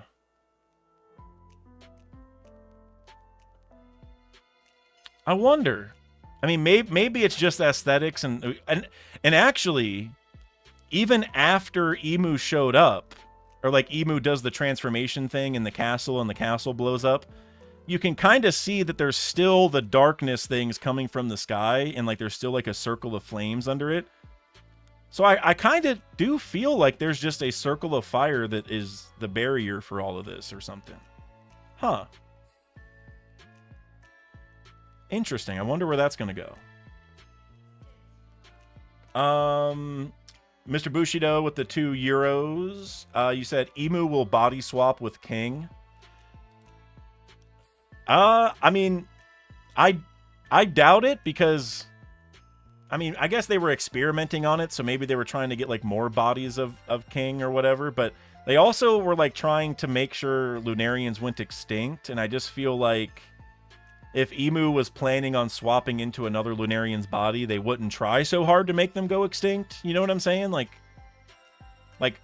subjugating them, sure, but making them go extinct, you're kind of hurting yourself. So I sort of doubt it. Not that it's impossible, but I sort of doubt it. Right now, I'm trying to focus on the version of Emu that we see. You know, I don't want to start thinking about him hopping out, because it may never happen, and at this point, I don't know if I want it to happen, because this design goes hard, you know? JR Writer 203. York can't build the food machine. She trash. She is, man. That's a good point. Now,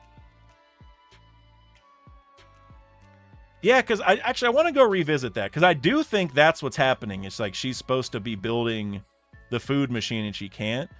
But it is interesting that they also said, like, there's a food shortage, but you know what might break the deadlock? The Mother Flame.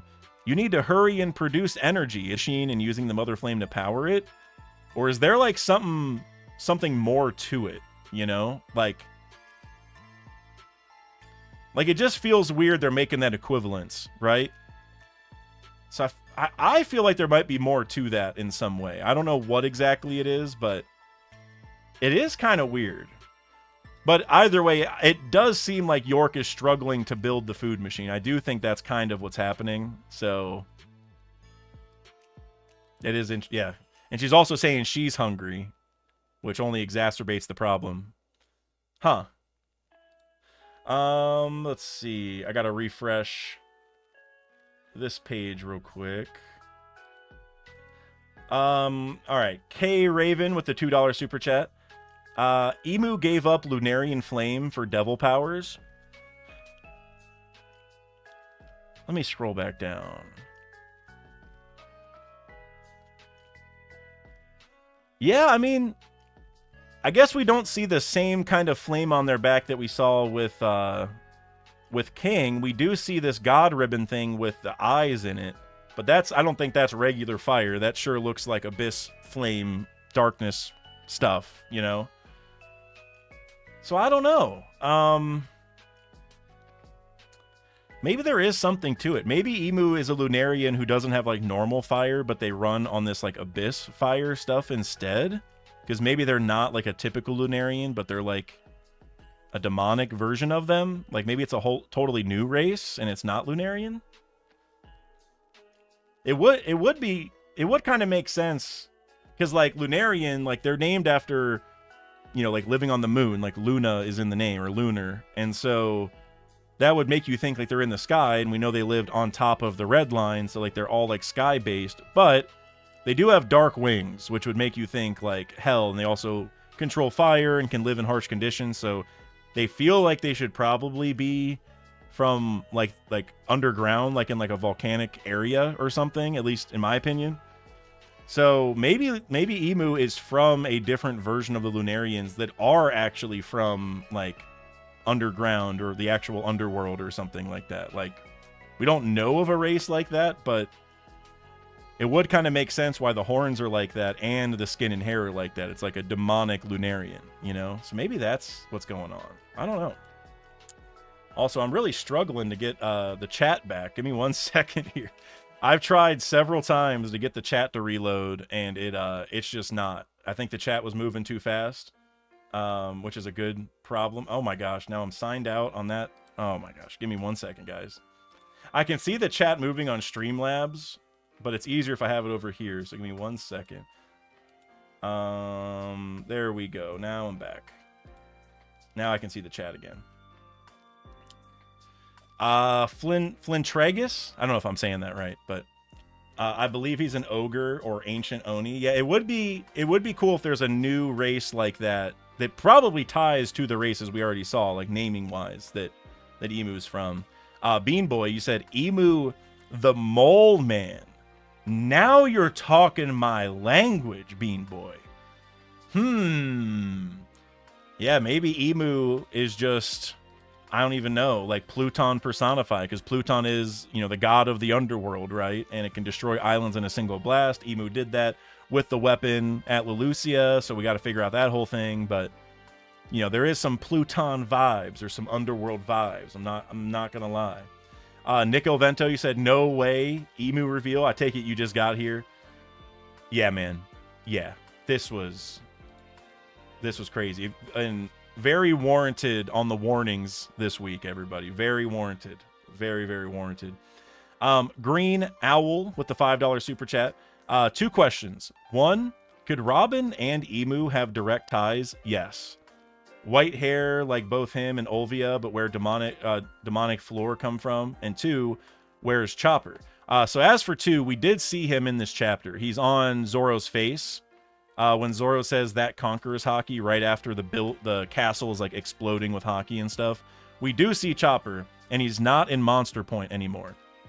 And so if you guys saw my last video, which major shout out for the support on that, I did see a bunch of positive comments until I got the warning to not look at the internet. Then I stopped looking, but I saw some positive feedback. So thank you guys. And in that video, I also talked about how basically I doubt that Chopper can end Reversi outside of Monster Point. And we saw in Wano that he goes into the geezer Chopper mode for a while after Monster Point. And so I think Chopper is going to be kind of nullified here for a little bit either way personally. But who knows at this, I mean, Chopper has been shocking all of us, so who knows, but we did see him this chapter. But as for the Robin and Emu connections, to build off of that even more, you know, Robin does have the flower fruit, and Emu hangs out in the chamber of flowers. So I've always thought that's like really powerful. And also, I don't know how much to really read into this, but Emu also, or well, Robin can also make like fake visages of themselves that like don't really take damage, right? Like we saw that in Wano with the Poneglyph room thing. We saw it earlier in Elbaf when she was fighting Summers because he like tried to stab her, but she just disappeared. So like there are some odd similarities there. And the white hair is interesting with Olvia as well. I would not be shocked if Robin's dad, whoever that is, and I know there's a million theories on it, so take your pick, but whoever Robin's dad is, it would be very cool if he came back somehow here. Like maybe he saw Emu's form once or knew what it was or something like that. I think that'd be super cool. But yeah, I do think there's some connection with Robin for sure. At least the flower stuff. Because also a lot of the princesses in One Piece are named after flowers. Like almost every single one is named after a flower. And so that's always built sort of a connection in my mind with, you know, also Robin with the flower fruit, Emu with the Chamber of Flowers. And so I don't know exactly where all that's going to go, but definitely something there for sure. Always Sunny in Ennis Lobby, my goat, with the $5 super chat. Emu's tail has the same skulls as Boa's snake on its head and Ace's hat. You're right. And his tattoos look like Arc Maxim's power grid. A lot of Enel connections. The power grid thing is crazy. I did not think of that. So remember when I said Emu is Pluton personified? That might be less of a meme than I originally thought, because like I know a lot of people, like, you know, you're talking about Arc Maxim, a lot of people connect that to Uranus, and people think that Emu may have used Uranus to destroy Lelucia, and I'm not discounting that. But that did destroy an island in a single blast, which is what Pluton's supposed to do. Pluton is also a highly advanced weapon, right? There's a lot of similar vibes either way. So I don't know, maybe there is more to it. Or maybe Emu just is Uranus and we were all wrong about Loki. I sort of doubt that, but it is interesting. Like, I don't know. I have no idea what's happening, honestly. Like, it's every time somebody mentions more connections, I'm just like, oh man, now I have less of an idea of what's happening, you know? I feel like I'm getting further from the answers. I'm going to go look at Boa's snake thing here. Yeah, the skulls on the tail, assuming that that is all the tail, right? Because like I think it is, but then you also see like under the tail there's like an end of like the ribbon thing that's just like floating there that isn't the tail. So I don't know exactly where the tail starts and stops or what's happening, but whatever that is, those skulls are just like the on Boa Hancock's snake, whatever his name is. I can't remember.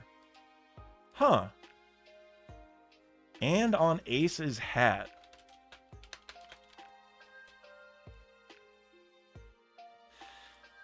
Yeah. Yeah, the little tag thing, right? The thing that like goes under your chin or whatever. It's kind of like, it looks like a necklace, but it's really attached to the hat. Huh.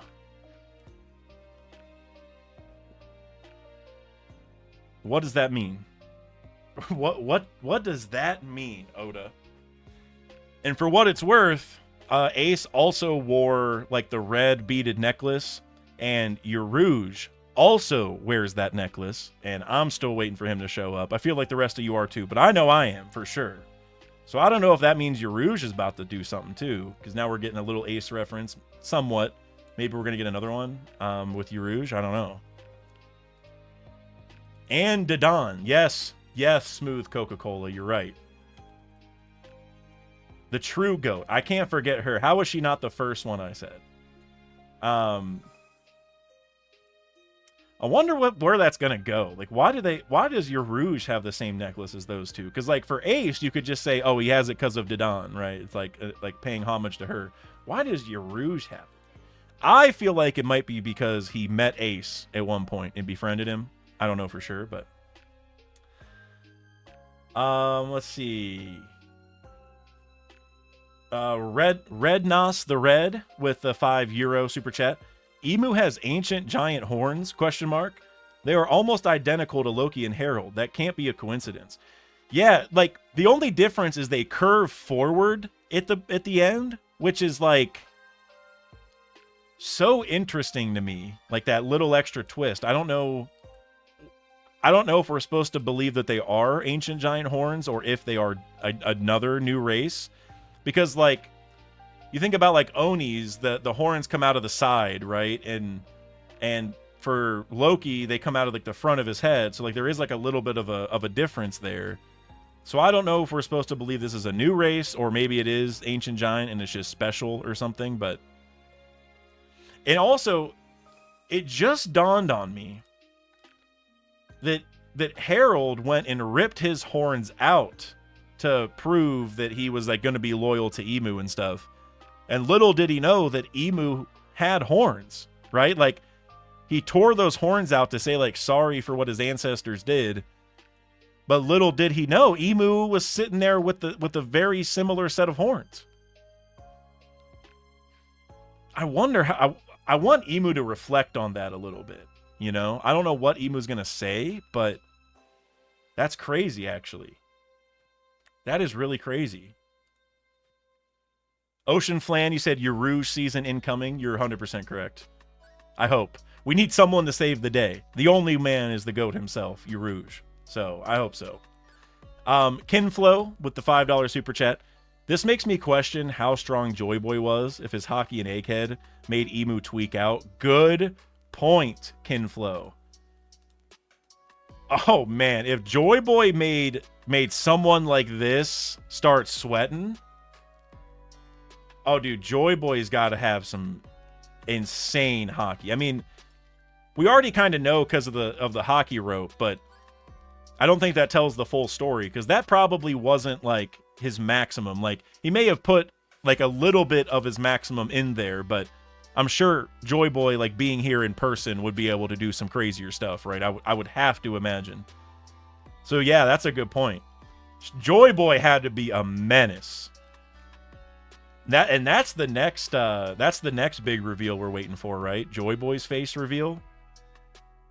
I hope that's a ways away, because like when big moments like this happen, you know we're inching closer to the end of the story, right? Like this is one of those big pillars for the end of the story that had to fall before we can get to the end, and this is one of the biggest. Like Joy Boy design for sure.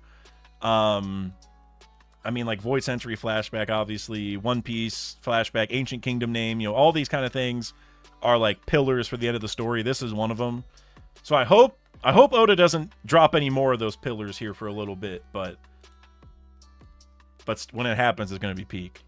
Joy Boy had to be a menace. And what I really want to see, and I do not want Oda to skimp us on this at all, is Joy Boy versus Emu. I need to see that full flashback for sure. Like, oh man, that's gonna be it's gonna be a long battle, but we got to see the whole thing. Like, I don't know how many chapters, but it's got to be at least like 5, right? Or 2, 3, minimum 3. I don't know. Oda can't skimp us on that. He can't. That's my biggest ask right now from Oda. Do not skimp us on that at all. Sugar Rush with the Canadian $2, or Canadian. I'm sorry, I read the wrong one. USD, regular $2. Emu is a Lunarian and Oni hybrid. Maybe. I mean, I think that's like, or Ancient Giant. Onis are probably connected to Ancient Giants, so it's not that much of a difference. But I think that's the simple go-to answer for right now, because I mentioned this earlier, but it would be like Emu is part of the races that have suffered like while he's in power, right? Like if like Lunarians almost went extinct, and if he was a Lunarian, it's like it not only shows how evil Emu is, but it shows how misguided or controlled, I don't know what the right word is, but the world government is, because they've been out there slaughtering Lunarians, just being racist about all these different races. But little did they know, or they probably do know, at least the Gorosei, that their leader is of these races. You know, I think that's a cool plot line, so I like that. But I also wouldn't rule out just a totally new race, like in my mind, the Lunarians and the Birkins are like sister races in a way, because their wings look the exact same, but one is black and one is white. We know the Birkins were actually from the moon, and Lunarians have moon like hinted in their name. So I view those two races as like equals but opposites in a way. Now the Birkins, from what we know of, can't like control fire and stuff, so that's a totally different ball game. But I view them as like sister races, so I could almost see this being another race that's similar, like, you know, it's a demonic version of a race we've already seen, like the Onis or something. So I don't know. I'm 50-50. Honestly, I'm 50-50. Mr. Bushido with the €2. Shiki comes in with a Conqueror's Hockey Blast to send Emu back. Bushido, you've been cooking all day with a lot of these theories, and then you got to hit me with the Shiki gonna show up with the Conqueror's Blast. Look, I want Shiki to show up. I believe in that Shiki agenda. I don't know about the Conqueror's Blast to send Emu back.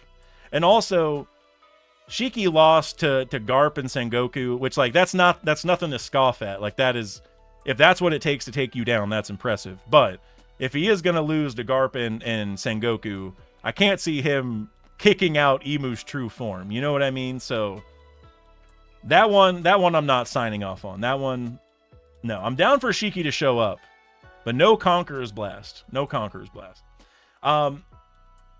AIM with the $5 super chat.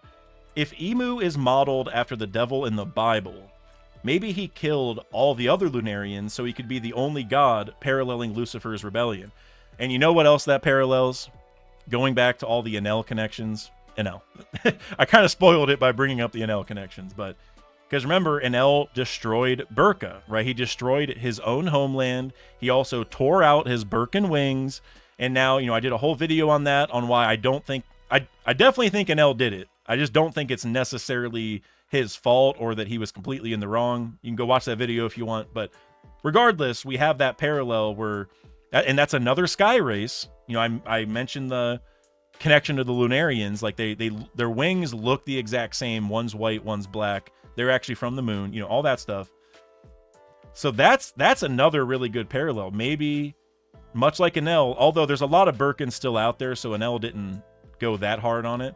But it could just be similar where like they wiped out their own people because he wanted to be the only god. And you bringing up the Bible adds on to that even more. So I actually really like that. I really like that. He took out all the other Lunarians because he wanted to be like the only god because this race was so strong or whatever, right? And maybe the ancient giant or Oni part or whatever the horns represent, that might be another layer to it, where like maybe the Lunarians had a lot of really good qualities, but then maybe this other race had some different ones that also helped, and so he's a half and half of those two because that makes him like almost unstoppable. I actually kind of like that. That makes a lot of sense. Because the Enel connections are so obvious. And like even the way like, because like we all call it hockey lightning, right? And it definitely looks like hockey lightning in this chapter. And Enel obviously was bringing down giant lightning strikes all over Skypiea and presumably Burka. So there's that similarity too. I actually was just opening up some cards from OP15, the next One Piece set, which is the adventure on Kami's Island.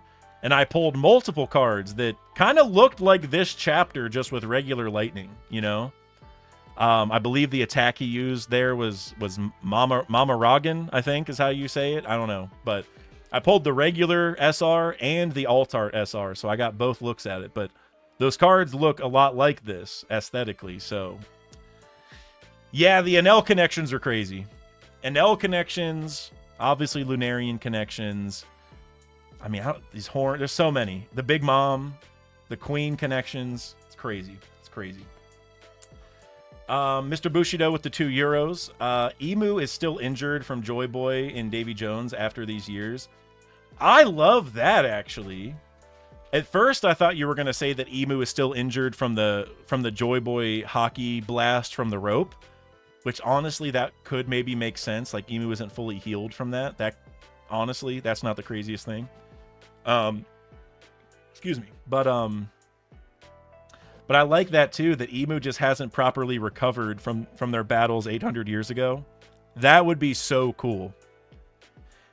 Although, something just occurred to me as I was responding to that. That, you know what this reminds me of is like Roger and Whitebeard being sick, right? Like they had the you know, unfixable illness kind of thing. This kind of reminds me of that.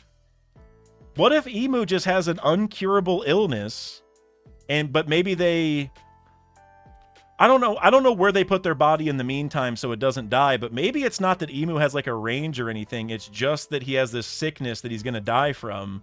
And every time he uses his real body and goes out, the clock turns back on and he gets closer and closer to death. That might be it. He might just have the Roger sickness, or maybe a different version or something. But, you know, we've seen that multiple times where these like unstoppable forces, like the only thing that really slows them down is getting sick. Now, I mean, you could maybe reason that's not the only thing, but Oda's obviously done that trope a couple times where like these powerhouses get sick, so it weakens them, right? And then, yeah, Sugar Rush, you said the next thing I was about to get to, which is that Chopper will cure him. So Chopper just showed that he can cure Domi Reversi, and what if Chopper cures Emu? Oh man, I don't know how we get there, but I want that to happen so bad. Like, not even just for the hype of it all and stuff, but it's just because Chopper's whole dream is to like cure any sickness, obviously. And like being a doctor or a good doctor is really supposed to be about like you're going to cure anyone. You know what I mean? Like anybody who walks through the doors at your hospital, you're going to take care of. And I would like that angle where like, what if during this fight, Emu passes out and Chopper goes over there and starts treating him. He's like, oh, you have this incurable disease. And Emu wakes up like, oh, you what does he call them? Like surface dwellers or whatever, like stop touching me, blah, blah, blah. And Chopper's like, no, you have the sickness. I'm trying to fix it. And like they show some kindness to Emu. I don't know, man. I don't, obviously Emu's evil, so I don't want them to like Emu or for him to be a good person or anything. But I just think for Chopper, that could be really enticing. Huh. I really like that. Because it does kind of feel that way.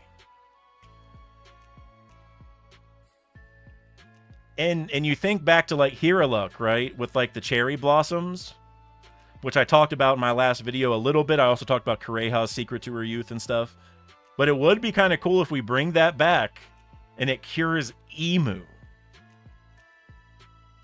Oh man, that would be crazy. I'm going to have to bring that up in whatever video I do on this chapter. I'm going to have to bring that up for sure. Oh my God, I love that. That would be so awesome. Let's see. Let me go back to the super chats here. All right. Mr. Bushido with the €2. So what happened in the Holy Land?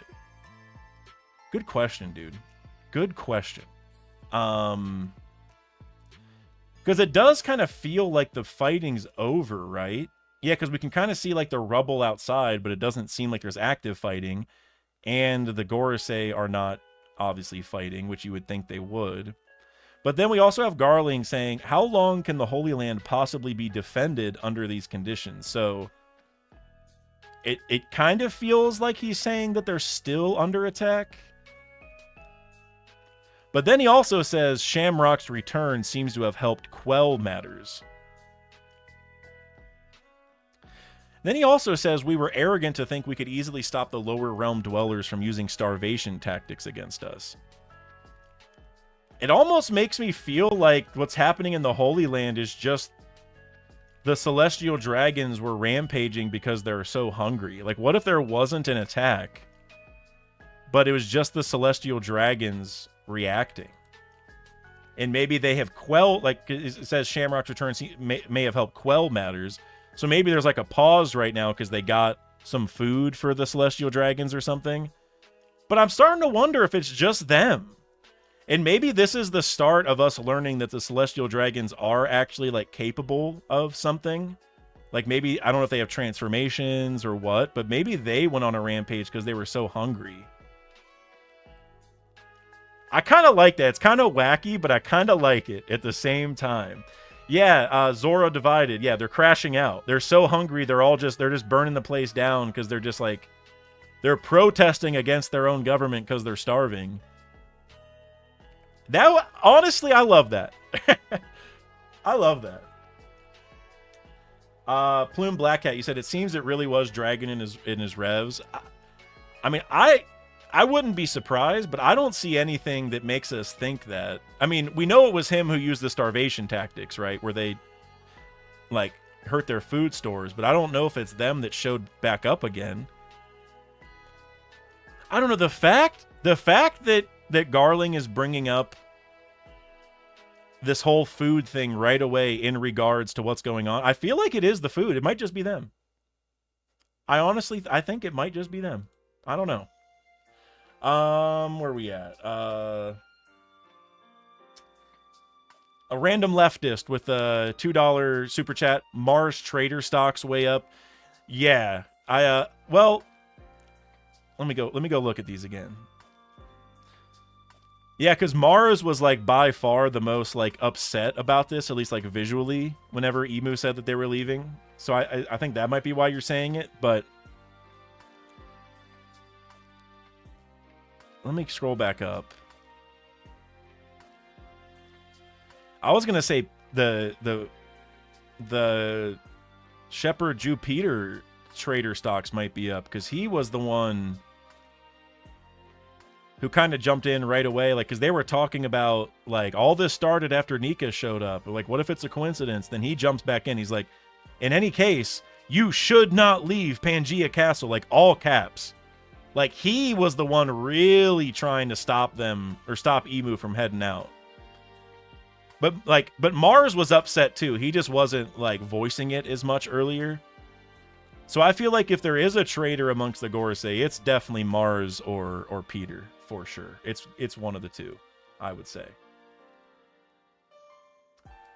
John Stoops with the $5 super chat. Mr. Bushido, my theory is that it might actually be the Celestial Dragons revolting because they're starving. John, I just future sighted your super chat. I think you might be right. I didn't think that until Garling's line in this chapter. I think you're right, John. I think you're right. And I'm not saying it's for sure. I mean, there's a lot of options. You know, I brought up, like Shanks or Blackbeard or the Revs. You know, there's a lot of options that everyone's been talking about, and I did a video on these as well. But it honestly might just be them. Which I think it would be... I don't even know what would come out of that, right? Like, that'd be so not random in the sense of, like, we know it was set up, but random in the sense of, like what are they doing exactly? Like, are they transforming? Are they just going around with, like, flamethrowers and putting the place into a sea of flames, in quotes? Or, like, I don't know, like, where is that gonna go? Like, what is Oda's plan, you know? I think you're onto something. I think you are. Mr. Bushido, you got 2 in a row here. Appreciate you, as always. Emu is too strong. We need Carrot to save the day. Come on, Bushido, I was telling you, man. You were cooking earlier, and then you got the Shiki Conquers Hockey Blast to save the day. And now you got Carrot. And look, Carrot from Syrup Village, maybe. He might be able to save the day because he's got a little bit of Usopp energy. And we know that Usopp can do some crazy stuff, you know? So if you're talking about that Carrot, maybe. But I know you're not. I know you're talking about the Zoe Carrot. And look, she's got a country to run, you know? She's got a country to run. She can't even make it here, you know? Unless she's still hiding on the ship, which at this point she probably would have starved to death, but maybe she's still stowed away somewhere. You never know. Then you also said Chopper cures Emu, Hippocratic Oath. I don't know if you sent that before I brought all that up, but I love that idea. And Hippocratic Oath is exactly it. Like Chopper will cure anyone, and he also wants to cure any disease. And if one of the most challenging diseases to cure is within Emu, that's just such a cool plot line for Chopper to step in. So I'm all about it. Debus with the Canadian $7. Emu will take Vivi, and because of that, we will have to go to Mariejois and fight Emu in the flower room. Enies Lobby 2 vibes. Yeah, I like that parallel. Like, instead of Robin, you know, it's Vivi, and we show up, and yeah, like, we can have a whole parallel to that. I really hope he even parallels, like, the I want to live moment, which, like, Vivi definitely wants to live. So I don't know if that would maybe be a situation where, like, maybe Vivi gets controlled, and the crew needs the controlled version of Vivi to, like, to step up through the, you know, hypnosis or whatever, you know, the abyss control or whatever. And maybe that's where how we tie it together. Like, Emu, like, maybe Vivi starts acting like she doesn't want to get saved, but it's just because Emu is, like, controlling her. But then maybe, like, in one little moment, she says, like, help me, or I want to live, or whatever it is. And then they know that Vivi's in there. You know what I'm saying? That would be kind of cool. That would be kind of cool. But yeah, I agree with you that it feels like Vivi shows up, she either offers or forcefully gets taken, and then Emu goes back because that was enough. You know, I feel like that's a really good way to end this, I think. At least given the current situation, because Luffy isn't ready to fight. Chopper, I don't even know if he could stop Emu, but he probably can't do anything. So at least until Baby Geezer wears off. So yeah, I don't know. I like that idea. Enies Lobby 2 parallel. I like it. AIM with the $5 super chat. Garling being the only one to not try to stop Emu is interesting. It is. In theory, if Emu's power was removed, he would be the only Gorosei still alive.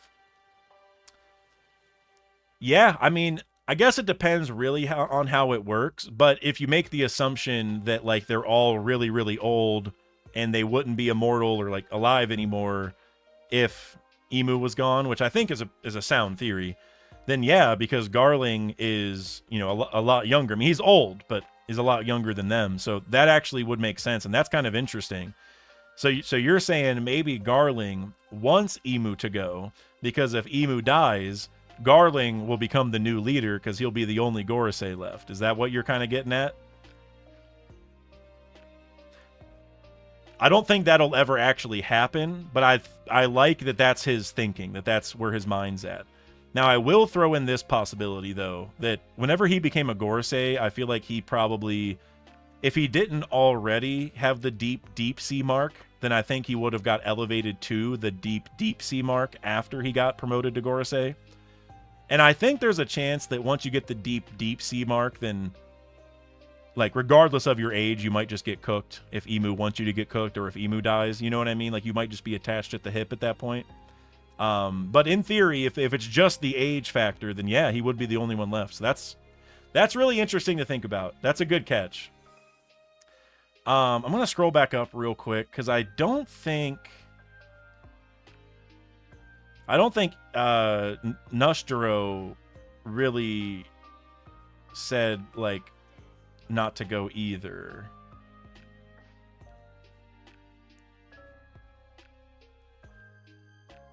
Yeah, because Nushjuro says that won't do. Consider all the other incidents that have arisen. Our hands are tied. So he's saying, like, nah, like, we can't call in the admirals or anything. We're too busy. So, like, Nushjuro didn't really either, I guess. But Topman does, like, imply that he should go to Elbaf, or, like, all the Gorosei should go. So he definitely tried to. Peter definitely tried to stop him. Mars definitely was not happy about the call down here. Yeah, because Nushjuro even said it's not our place to question this. And Garling said we have no authority to forbid this. So those two are really the only two that are staunchly in the Emu is right, just let him cook camp. Huh. I wonder what that... Because the Garling stuff, I agree with you. For Nushjuro, I'm not really sure what he's thinking.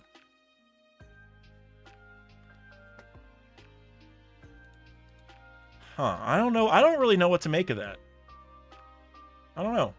Kinflow with the $2 super chat. What are you cooking this time?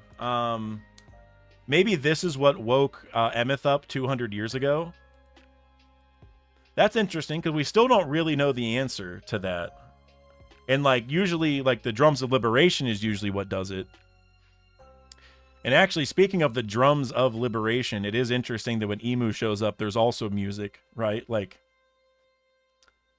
I don't know if there's really much to read into there, but like, it is going to be like a music battle, right? The drums of liberation versus the, I don't even know what you would call this, the songs of the undead or something. I don't know. There's definitely a better term than that for sure for drums of liberation. I don't know. If we knew what this music sounded like, it would help. But it is interesting thinking about it that way. And so maybe Emeth responded to that too, because it's just like this, like it's not the drums of liberation, but it's music. I've always kind of been of the train of thought that Emeth, I don't know exactly how it would have worked, but because Emeth rampaged in Mariejois, that made the fishmen not be reinvited to the reverie. And so I've always thought in my head that Emeth woke up. I don't know what caused it necessarily, but the plot reason is because he knew that if the fishmen joined the reverie 200 years ago, then they would probably still be under the government 200 years later when Poseidon comes back. And if the fishmen are under the thumb of the world government when Poseidon's back, then the government has Poseidon and everybody's cooked. And so I thought Emeth might have like sabotaged the fishmen on purpose to help them there. That's like, but again, I don't know what would have woken him up originally or whatever, but that's kind of where my head's been on it. But we don't know really what caused him to first get up. So who knows? Yeah, that's a good thought. Nathan Massey with the Canadian, or with the, geez, I keep reading the wrong ones, with the US $2. Have you spoke on the frozen Punk Hazard Giants? I have like in other videos. I didn't really talk about them much today though, except for, let me go find it. When Loki was talking about how the ice works, where he said, let me see, Loki, that person you froze, are they dead? And he says, it was a flash freeze, so they won't die, but they can only be thawed out by Ragnir here. And if you go back and look at the Punk Hazard Frozen Giants, they are also frozen in like a block of ice similar to this. It's like one, it's not really a block, it's not like a cube, but they are like in ice. It's not like Saul, who was like frozen over, like into like a frozen statue. They're all cast in an ice block, very similar to this. So this definitely tells us that Ragnir has to go there and save them. Now, you know, Oda might be able to introduce another way around this, but I think that's definitely telling us that, like, that's why Loki is destined to save them, is he's got to go and actually undo the ice in order to bring them back successfully, right? So yeah, I think we got a major hint to that in this chapter, I would say. Vasil Vlad Ivanovici, one of my favorite names, with the £10 super chat. King Davy D. Jones, King Davy D. King David, he who killed the giant Goliath with a skillful slingshot. I like that connection. The way I see it, Usopp's half inspired by him. That confirms him as a descendant to me. Yeah, we talked about the Usopp and Davy Jones connections a little bit earlier, which I completely agree with, and I like that here, where like Davy D. Jones could be like the David and David and Goliath. David and Goliath. I almost said that. It would make sense actually, because I mean, obviously Usopp is tying to that. He's tied to it all series, the David versus Goliath thing.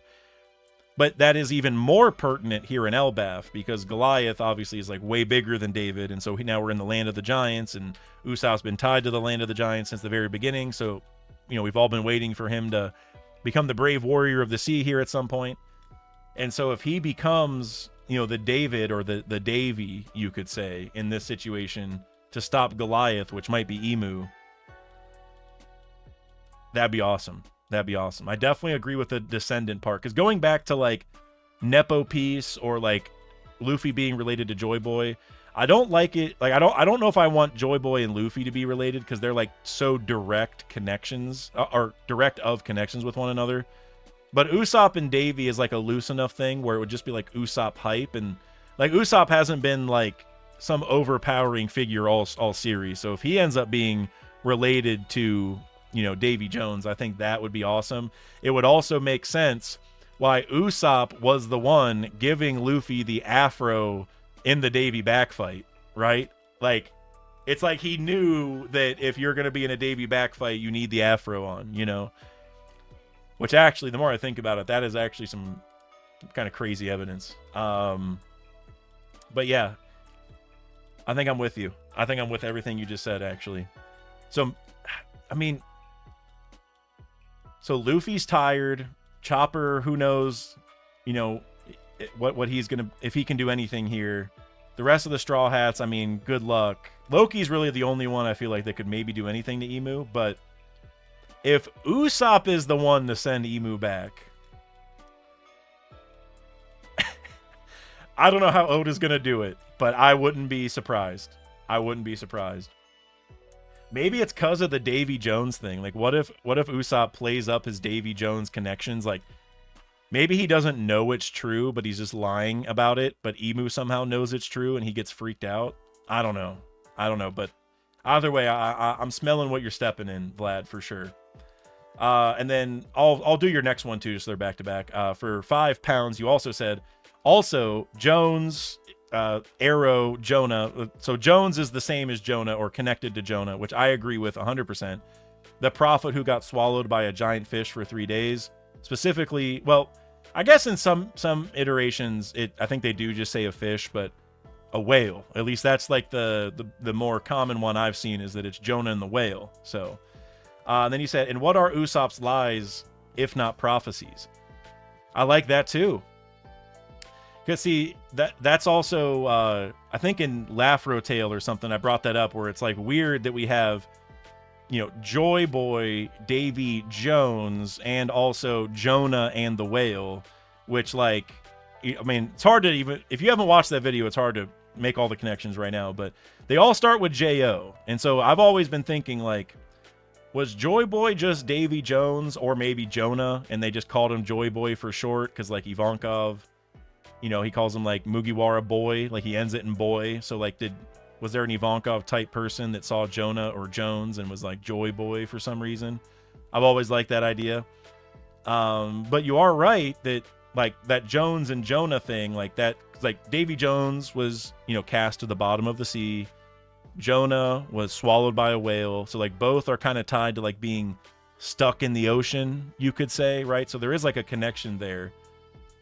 And yeah, maybe Usopp is related to either of them, or maybe they are the same person in One Piece, like Davy Jones and the Jonah type character. And he was a prophet. I like that. I think you're cooking, man. Vlad, you've been cooking today. You've been cooking. You've been very, very much cooking. JR Writer 203 with the $2 super chat. Emu has the Pegasus deck, tunes plus Thousand Eye Restrict. Dude, I'm so glad you brought that up. I don't know if I said it in passing or not, but literally one of the first things I thought of when I saw these buildings like this, like with the face, was Toon World from Yu-Gi-Oh! Like, and I'm gonna look it up. I don't like. Let me see.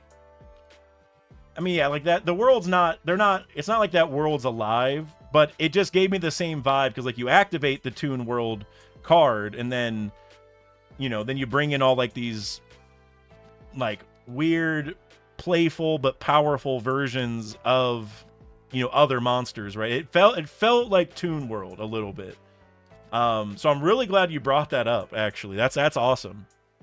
I didn't really think about the Thousand Eyes Restrict, but man, that that is on point too, dude. I swear to God, Emu saw Pegasus, saw those episodes of Yu-Gi-Oh, and just took his whole vibe. That is actually crazy. Toon World plus Thousand Eyes Restrict. That is it, man. That's crazy. Bean Boy with the $5 super chat. Emu is probably a normal human in hybrid form with the Devil's Fruit. He's also probably red if he isn't a Lunarian. Yeah, that's definitely a strong possibility too, that this is just like his awakened devil form, right? And so he looks a little bit different. And honestly, maybe something to give some credence to this, we talked about this earlier, is how Emu is like forming the wings out of their back, and like you see all this hockey and stuff. and it seems like they're in pain. Like, maybe they do start as like a normal human form, but then they have to awaken into this form.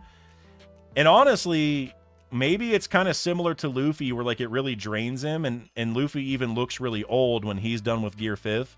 And so maybe Imu's awakened form really drains Imu really quick, and that's part of why Imu is like this.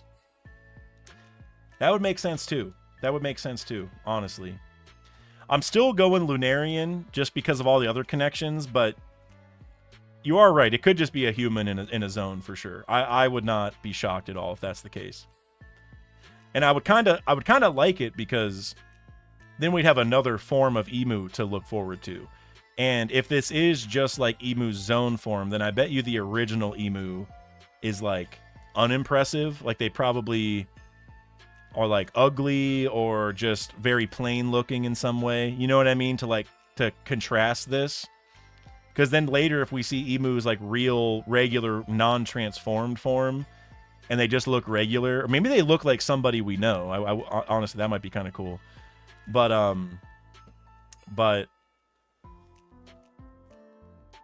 think it'd just be really funny if they weren't like this, and we're like, wait, you're the demon that was doing all this, you know? And they're like, shut up, don't look at me. You know, I could, that just feels like something Oda would do, you know, at least personally. So I don't know.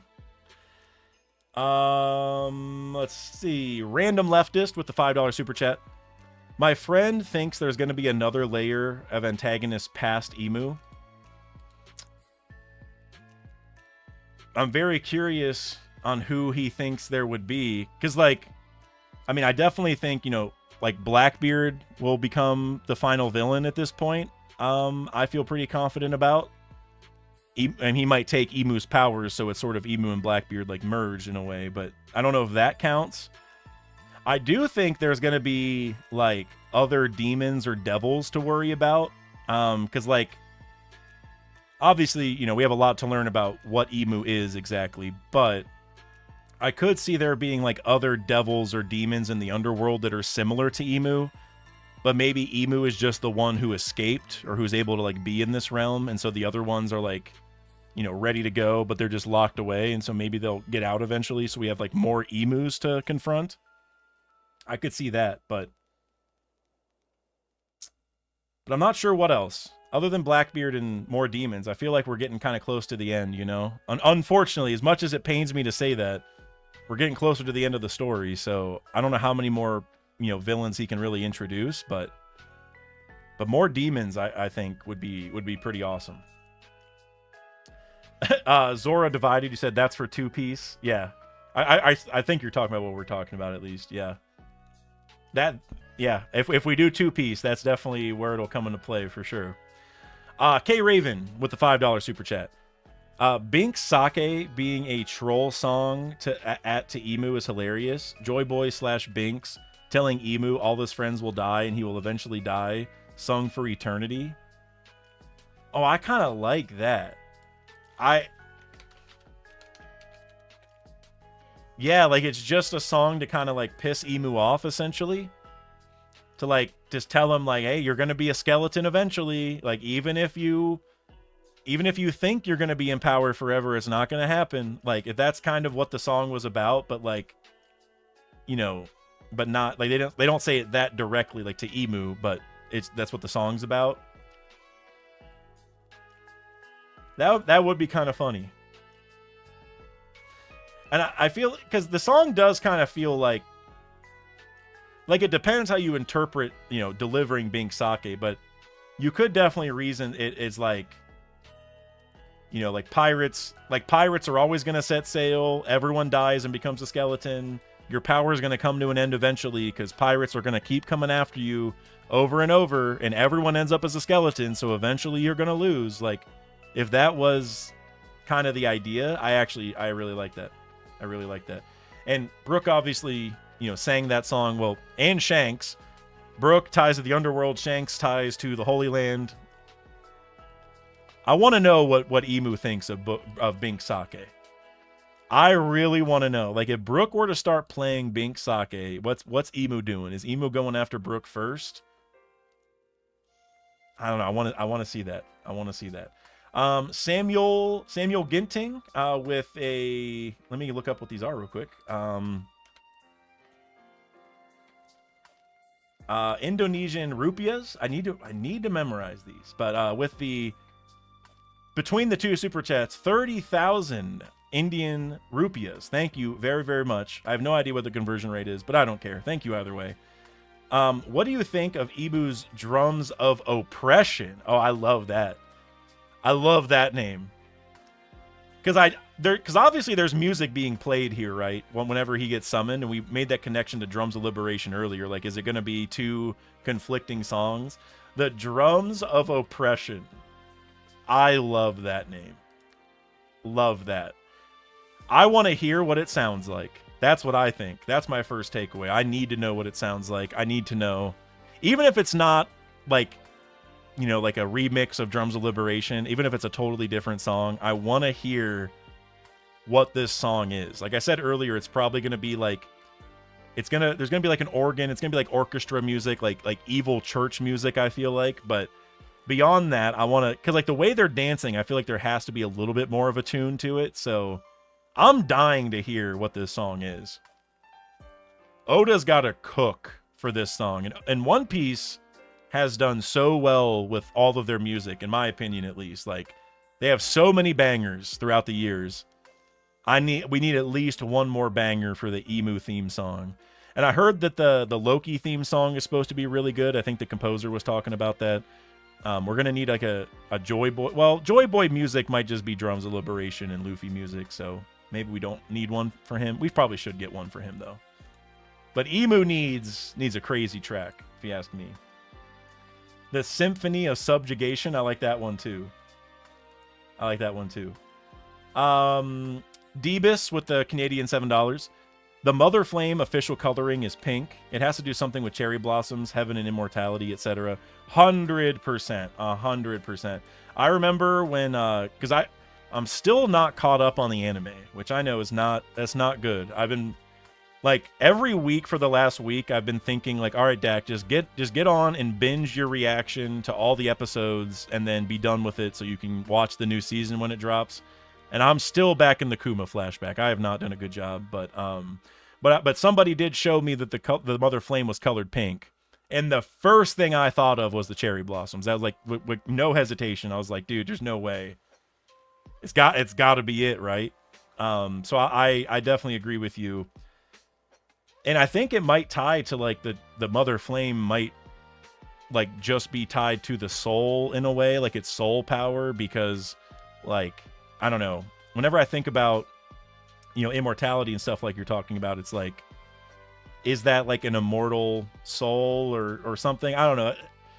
Because also the soul, we know, like, 21, it has 21 grams. You tie back to like atomic bombs and stuff. You know, it takes very small amount of mass to make giant explosions. It's like, is that somebody's 21 grams of soul? And we're about to see how the soul and immortality really intertwine with the cherry blossoms and all this other stuff going on, you know? So I don't know. Does that mean that the Mother Flame can either, like, I don't know, would that, like, hurt Emu? Actually, I think back to Saturn, like, looking at the Mother Flame, he almost looked like a vampire looking at light. So I wonder if the Mother Flame is, like, super effective against Emu or something. Or conversely, if it's tied to cherry blossoms, it could help heal Emu, which would be another option. So I don't know, but I agree with you, though. There's a cherry blossom connection there for sure. And I think the Mother Flame might even give us a hint as to how Hiraluk figured out the cure, or not figured out. Well, he did figure out the cure, but then he also found the cherry blossom cure that healed him. And so I don't know if there's a connection there too. Like maybe he actually saw the Mother Flame and not the cherry blossoms because it was pink and he got him confused. I don't know, but there's definitely a connection there for sure. JR Writer 203 with the $5 super chat. I know someone said climate act earlier for Emu. Maybe that is why the environmental god Mars was particularly flustered. Yeah, maybe he was like thinking, because he doesn't want, like the environment to get ruined per se, right? That's an interesting way of looking at it. I didn't really think of that, but I mean, Emu is causing some crazy destruction. At least, well, let me see. Has anything actually gotten destroyed yet? Well, the castle definitely did, but yeah, I mean, honestly, it doesn't look like anything really is getting destroyed. It's just covered in this black fire, which may or may not be real fire, you know, or at least work the same. But yeah, I mean, Emu definitely could cause some, you know, major environmental damage, and to the Atom tree, which is a very important tree. And you think back to Mars looking like Gonfall, and maybe the Atom tree has the summit of High West, which gives people access to the Sky Islands. So we could almost be thinking like, don't ruin that tree, because that's how people get to Sky Islands, which maybe is important to him for some reason. I don't know. I do find it very peculiar that Jupiter and Mars were the two that were like kind of staunchly against this. Is Jupiter's agriculture? Yeah, it's agriculture and the environment, which are very like connected things. So maybe that's it. Something with that. Yeah, I don't know. The way he looks, he does look really worried. So maybe it is just the Atom tree, you know? That could maybe make some sense. Mr. Bushido, I see you got a couple in a row here. Don't think they would call Shamrock just to deal with celestial dragons. Seems below his pay wage. Was Emu coughing blood when Rox was in the garden? I mean, like, for the celestial dragons, I think it really depends, because, like,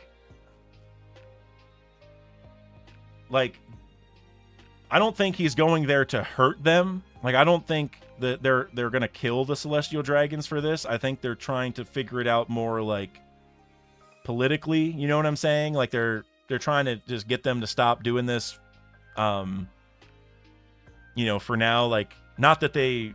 Like I said, they don't want to be violent with them. They don't want to hurt them. So as far as Shamrock goes, yeah, like it's a little bit below his pay in terms of, like, if he had to fight them, because he could probably just cook them, no problem. But it might be more that he had to come because, like, they respect him, right? Like, isn't he the head of the Gods Knights now? Isn't he the captain? I think we saw that.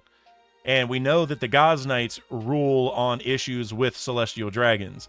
So he may have had to be there to quell that, because he is like the judge, jury, and executioner for the celestial dragons effectively now, because Garland got promoted, right? So now Shamrock took his place, I assume. So yeah, I don't think it would be that he's hurting them. It's more that he's the only one who could talk to them and convince them, is kind of what I would be guessing.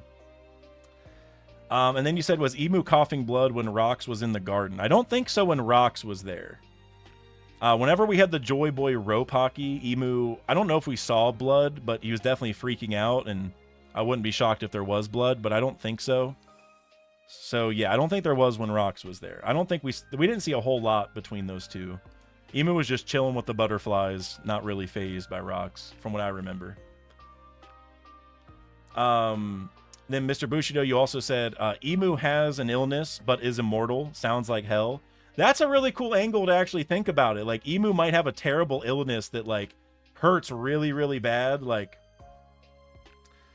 I don't know, I'm trying to think of a good example. I don't know. Yeah, maybe he has the worst stomach ache in the world. I mean, it's probably worse than that, but maybe he has the worst stomach ache in the world, and he, you know, he can't fix it, but he has to live with it because he can't die either. I actually really like that. I'm a big fan of that idea, to be honest.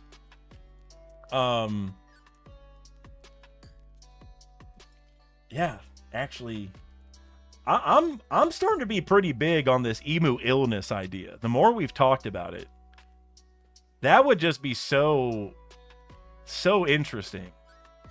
I think that's definitely what's going on. Then Bushido, you got a few more here in a row, which I appreciate you very much, brother. Emu will kick ass, but each minute he's here, the worse he gets till he has to leave. But he warns them they have such days to bend the knee before he returns. Yeah, I think that's... If I had to guess right now how this ends, I think that's it. Like, Emu is going to just be an absolute menace, but there's going to be like diminishing returns. Like he's going to slowly get weaker and weaker.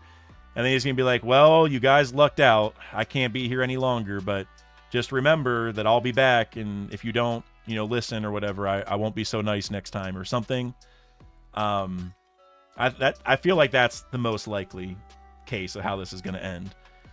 I will say, though, what I'm really looking forward to, or at least what I'm very curious to see how it works, is whenever Emu starts actually fighting, I want to see if Emu, because of the fact it hurts them to be here, apparently, I want to see if Emu is just on like demon time the entire time, like where Emu is just goes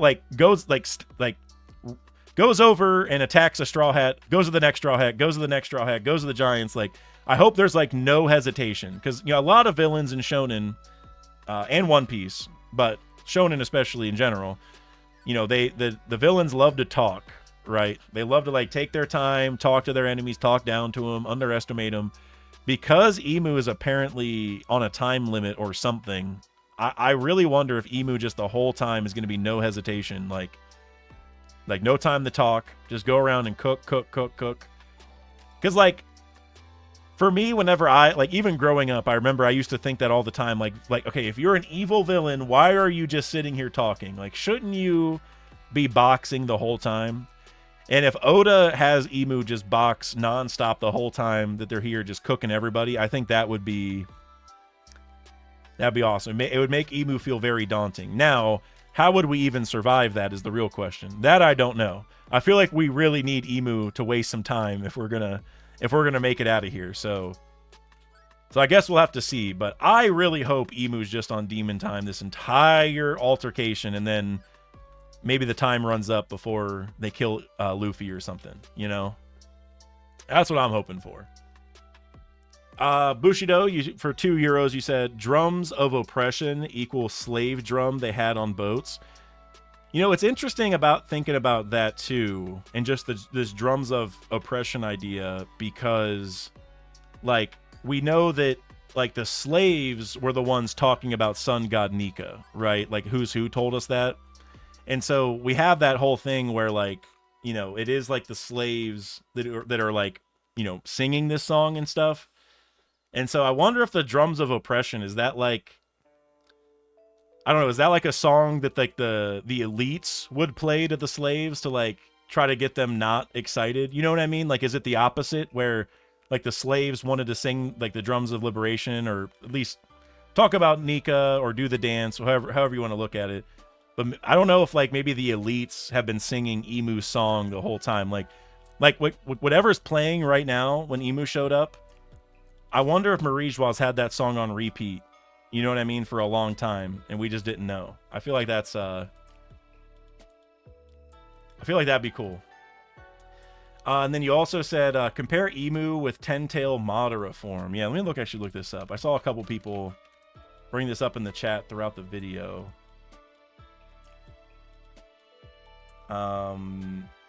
I vaguely remember it from my first watch through. Where's it at? Hold on. There it is. What do you think? I'm not seeing any, at least if the ones I'm looking at, I'm not seeing any direct connections with Emu, unless you're talking about like the eyes and stuff. Is it mainly the eye? We've always kind of had that sort of connection with the eyes, but I'm not sure what else I'm supposed to be looking at. But damn, it is so. Emu's form is just so badass.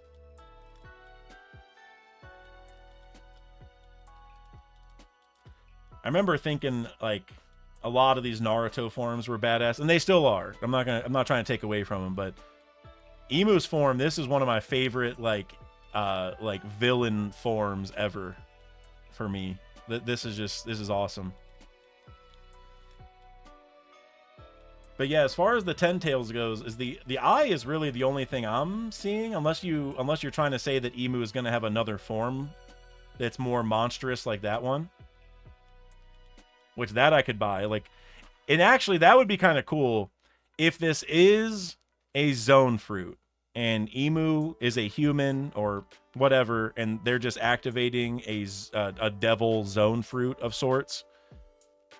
I wonder what the like the other form looks like, right? Because there'd probably be regular Emu, like human form. This I feel like would be the hybrid if that is the case. But then what about the full devil form, right? That one I want to see. And then hold on, I saw a couple more. I just keep refreshing. Here, you know, I can go over here now. Let me go. Let me scroll back up. Okay, now I can just look straight at the chat instead of I had to go like into my studio and go to the super chats there. Which, by the way, major shout out to all of you for all the super chats. Seriously, thank you so much for all the love. I really appreciate it. This is a very special moment for the One Piece community, I feel like. But now that I've gotten through a lot of the older ones, now I can actually see them in the regular chat, which makes things a little bit easier for me. But Vasil Vlad Ivanovici with the £2 super chat.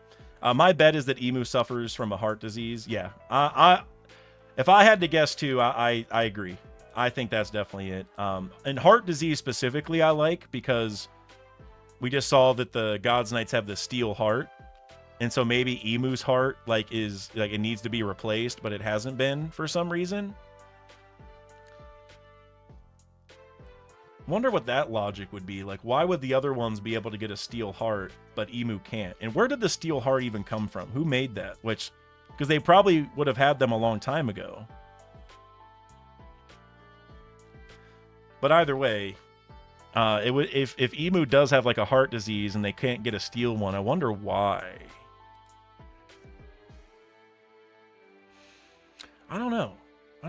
I like that plot line, but I don't know why that would be. Cloud Lizard with the $2. You said Haradin eats Killingham to create Giant's dreams.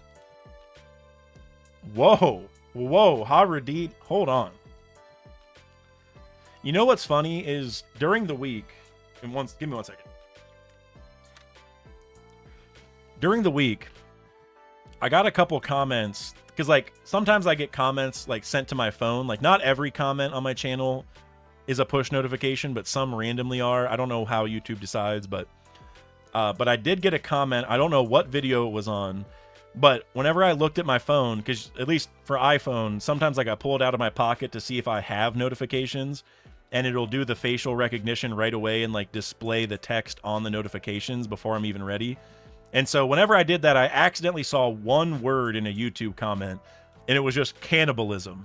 And I was like, all right, I hope, like, I thought to myself, like, what spoiler could that even be? I don't even know. And so I just ignored it. And obviously it didn't end up being much of a factor this chapter. So I don't know what they were talking about in that comment. But I was worried that I was going to see some people eating people in this chapter.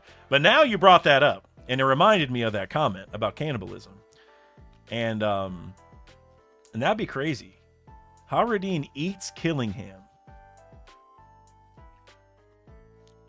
For some reason, I don't hate it, but I also sort of doubt it because that's kind of gruesome. But maybe they also don't have like another way to kill them, and that's what they resort to. I sort of doubt it, but that would be crazy. That would be really crazy. Mr. Bushido with the €5. What if Emu is weak outside the castle, but Dragon or Blackbeard can kill Emu by finding his specific summoning circle, and it forces Emu out of the castle to weaken him? That's a cool idea. So, like, yeah, if somebody goes into the Holy Land and messes up the circle that's in the flower room, Emu can't go back as easily, I guess is what you're saying. And then Emu's stuck in, like here for longer, and maybe has to like catch like a regular ship to go home, and that leaves Emu out and about longer and kind of dying, which could be like an inversion of Ginny to a degree, because she had to get on a ship and sail to get her daughter out of there, and she suffered because of like the sun that was hitting her, so she died once she got there.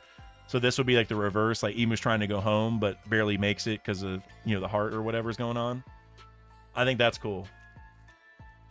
And it would be really cool for Dragon, because like Blackbeard, I feel like there's a lot of reasons to think that Blackbeard and Emu are going to box in some way. and maybe even very soon, and that Blackbeard will have all these secrets like to beat Emu. But Dragon, I want Dragon to get some big time hype, and if he like snuck in at the right time and was like, well, now that Emu's not here, let's box, and he looks at the Gorosei and like they all start going off. That, I think that'd be kind of cool. Like he knows that Emu can't come back. That'd be very cool. Let me scroll back up. Mr. Bushido again. Emu versus Elbaf equal Madara versus Shinobi Alliance scene. It is very similar. There's a lot of Naruto parallels you could make right now, for sure. I hope it doesn't end the same. And we talked about it earlier, I really hope that we don't find out Luffy is related to Joy Boy, thus tying to a lot of the other end of Naruto. But there are some similarities for sure. And then let's see, Rapo with the £2 super chat. You said, sorry, Dak, I missed your reaction. I spent time with the family. Dude, no need to apologize. No, and I know it was a huge chapter and everything, but no need to apologize. Spending time with your family is a very, very good use of your time. So I'm not upset at all. But it was a hype chapter, my man. It was, hype doesn't even do it justice. I don't have the right words for it. This was an all-timer, 10 out of 10, 50 out of 10, scale resetter type chapter. This is 1044 level. Captain Golden Boy said it earlier, but this feels like 1044, where we got Gear 5 finally, and Luffy's finally doing the Toon Force stuff pretty much. But yeah, no, spending time with your family is a very good use of time, my friend. No worries. Well, plenty more chapters to discuss in the future, so no worries. Then Cymex with the 10 Australian dollars. So sad I missed the reaction. I just woke up and read the chapter. I thought Emu being in Lily's body was dead, but given the fact this looks nothing like the shadow form, it definitely isn't. Yeah, I mean, I would... It's possible. I would say the stocks definitely took a hit, personally, because like this looks nothing even close. And maybe it's just me, because I've never been big on Emu's going to be in Lily's body theories. I've never... I'm not really a fan of it. I want Emu to be kind of their own, person at this point. But yeah, I mean, it could still be possible, because we see Emu like pull the wings out of the silhouette. So, and we also talked about this might be like a zone fruit, so you could reason that also. But between the horns and what looks like Lunarian features and just everything else, I would say it's on life support. The Lily's body theory is on life support, but it's probably not dead. It might be on life support with a steel heart on the way to try to keep it alive longer. But yeah, it is possible. It is possible, but not looking good, I would say. But thank you either way. And no worries about missing it, but it was a hype chapter. And we have talked about so many theories. It's absolutely insane, but thank you either way, Cymex. I appreciate you. I'm sure we'll talk more in the Discord about this later as well. So, Mr. Bushido, you said Saturn was looking for a cure for Emu with Ginny.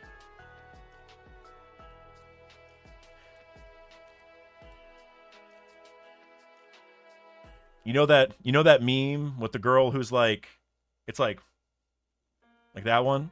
That's how I felt with that. I wonder...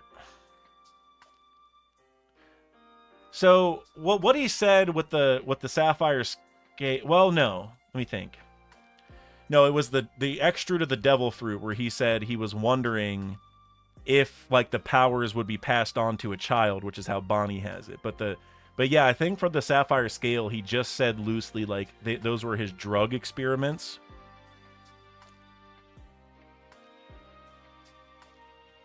So I'm just trying to think of, like, what the connection would be with Sapphire Scale and, like, a cure. Unless the idea is that Emu has Sapphire Scale, which we don't see anything that looks like that, so I sort of doubt it.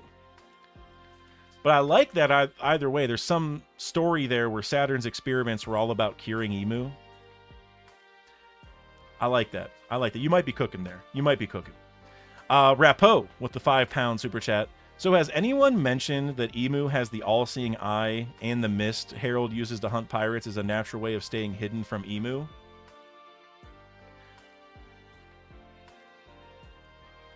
I guess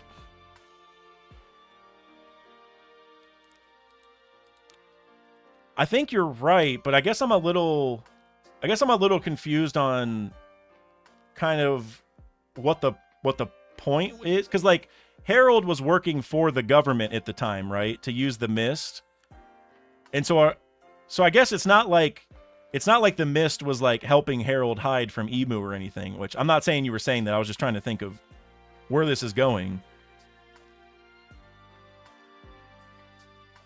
Well, and you know, going back to the Thriller Bark monster, it does make me wonder: is Emu creating the mist to like hide people? But yeah, like Harold didn't need to like hide from Emu. You know what I'm saying? So, like Loki was doing it, but Harold didn't have to. So maybe I don't know. Maybe you meant Loki, but huh? I feel like, well, as far as Emu's all-seeing eye goes, or supposedly, you know, I guess we don't really know how it works yet, so it may not really be that. But I feel like Emu could probably detect people even if they were hidden in the mist. Like, I don't know if visual hiding is enough, but I almost think it's the opposite, where, you know, I'm still a big believer that Emu was the Florian Triangle monster, or at least like one of their like visage, like, you know how Emu merged with Saturn and had like this weird form, like something that Emu does, I feel like, is that monster. Maybe it's something that he controls, kind of like with Saturn. I don't really know. So I feel like it's almost the reverse, where Emu always uses the fog to hide from people, and you go back to Harold was using it on behalf of Emu to hunt pirates and stuff. So I feel like it's almost the reverse. Like, Emu's trying to stay hidden from an all-seeing eye. Not that anyone else has one, but it's like Emu doesn't want to be seen, you know what I mean? And then you also had another one here. Thank you very much, Rapo. By the way, I was so disappointed by Emu's design. If it was a different anime, I'd be hyped. And I don't know what I was expecting, really. Wow. I'm surprised. I personally loved it. You know, it does feel like a design that, well, at least some parts of it feel like a design that like would be in a different anime, but that's kind of why I like it for One Piece. You know what I mean? It's like, this is a very like serious demonic design, where a lot of times Oda kind of like memetizes things. You know what I mean? So I like it for that reason, but it does feel like something that would be in a different anime. I can definitely agree with that. Like, it feels, some parts of it are very One Piece-esque, but some parts aren't. And so that's kind of why I like it. But I do agree with you. He's, I don't know what anime it would be from, but it does feel like it'd be from a different anime for sure. I'm trying to put my finger on it. Like, on the one I keep going back to is Yu-Gi-Oh! Because of the eye. I feel like this could easily be, like, what was the evil guy in Yu-Gi-Oh? I can't remember his name. Let me look it up.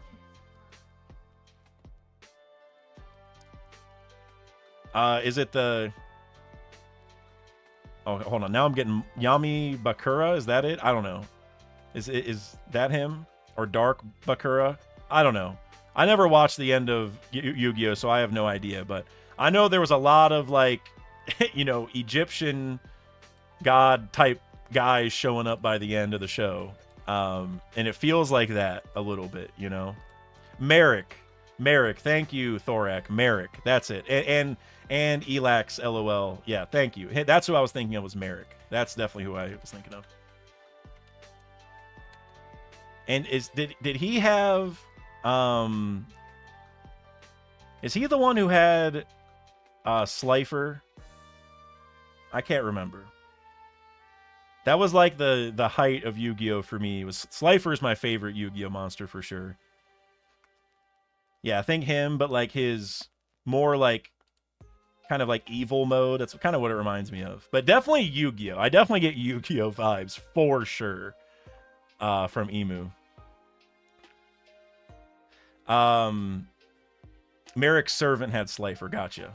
Yeah, and then you guys say Yugi had Slifer, but he got him from Merrick's servant. Apparently, I couldn't remember who it was, but Yugi beat the guy who's using Slifer, and then got Slifer because he beat him, right? Or he had, or did Merrick? Yeah, Merrick had Raw, but Luffy. Now I'm just totally butchering it. Yeah, Merrick's servant had Slifer, and then Yugi beat him to get Slifer, and then whenever he fought Merrick, it was Slifer versus Raw. That's what it was. That's what it was. That's exactly what it was. Mr. Bushido with €2, you said, with €2, you said, shout out to Tainted Marth, whose stream just started. Yes, definitely shout out to Tainted Marth, one of the goats of the community, which there are many. There are definitely many.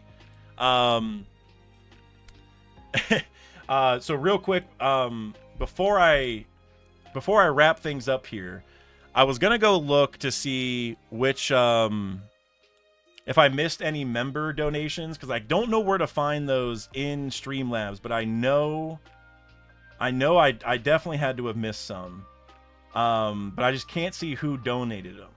I'd have to go back in the stream and look. I know I got Bean Boys, but I'm seeing there's a lot of like new ones. I can't see who gave it, but let's see, there's 10. There's 10 new members today, and I shouted out 5. Now I really got to figure it out. If you who donated the other 5 members, are you still here? I want to give you a shout out. I just don't know where to find who it was. But you definitely deserve a shout out, whoever that was. I really wanted to mention it, or maybe there might be some member messages I missed as well. Let me actually go look and see if I can see some of those. Hold on. Shout out to all the people who subscribe, by the way. I see a lot of new subscribers. Thank you very much, everybody. Random Leftist became a member. Thank you very much. I saw that one. Thank you very much, Leftist. I'm scrolling down. They're all... Bean Boy member for 36 months. I found this one at least. Emu's in hybrid form if the fruit acts like his own. So I know you did a super chat later where you said a similar thing. So sorry you had to do it twice, but I finally found that one. Dude, 3 years as a member. That's amazing, Bean Boy. But yeah, you might be right about the zone form, my man. You might be right. Let me see if there's any other member messages. I think I got them all. Oh, Cloud Lizard, 15 months, like D-Stream. Yes, guys, before you head out of here, because we're going to wrap it up here in a few minutes. Not just yet, but in a few minutes. But before you do, please like D-Stream if you haven't already. Jake Fegan, member for 29 months. You said, Dawes Bones, greater than Summer's Iron Heart. I like that connection, actually, because I didn't really think about it. But yeah, Zoro talking about cutting a steel heart. He's been practicing. You know what I'm saying? He's got the experience. So that's that is interesting. I didn't really make that connection. Thank you, Jake, though. Thank you.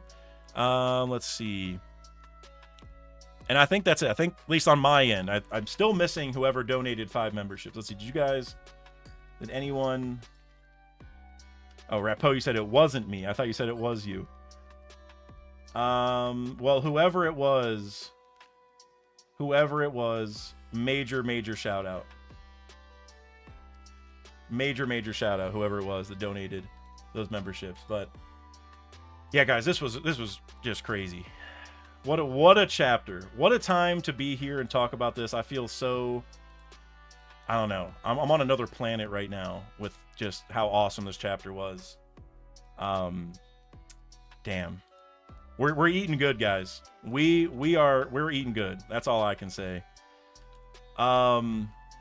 So like I said, we're about to wrap things up here. Thank you guys for being here.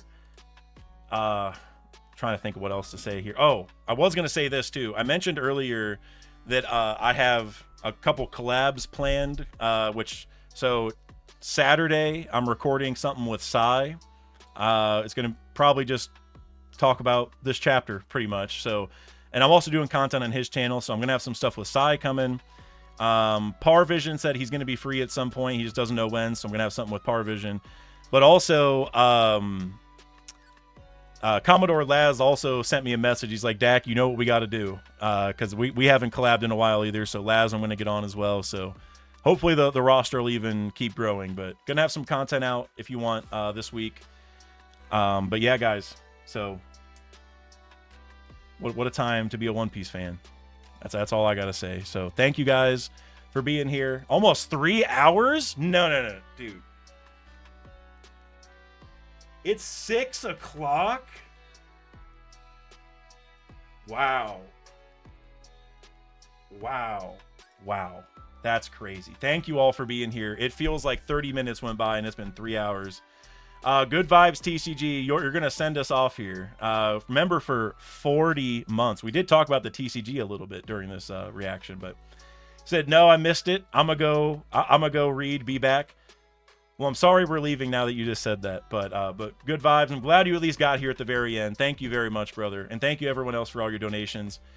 Rapo, 300 hours in Elbaf time. True. I still like the time dilation ideas, but yeah, I'm heading out. But like I said, I'm going to have a couple collabs out over the next few days or this week or so. So the discussion is not over. It's just over for today because I got to go eat and think about what content we're gonna get out on this. So Bedcrumb Show, you said, Dak, what's up, man? Oh, you dipping? Yeah, we're 3 hours deep already, my friend. I gotta get out of here, but before you guys leave, I do have a redirect set up on this for Tainted Marth's channel because he just started his reaction, so he's probably not even at the emu reveal yet, so definitely go show him some love.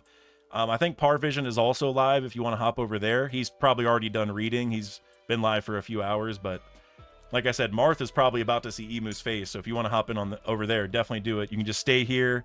It should redirect you like a Twitch raid. Sometimes it takes a second. YouTube's not as good at Twitch at this, but hopefully it works. But yeah, thank you guys one more time for all the donations. This was an amazing reaction.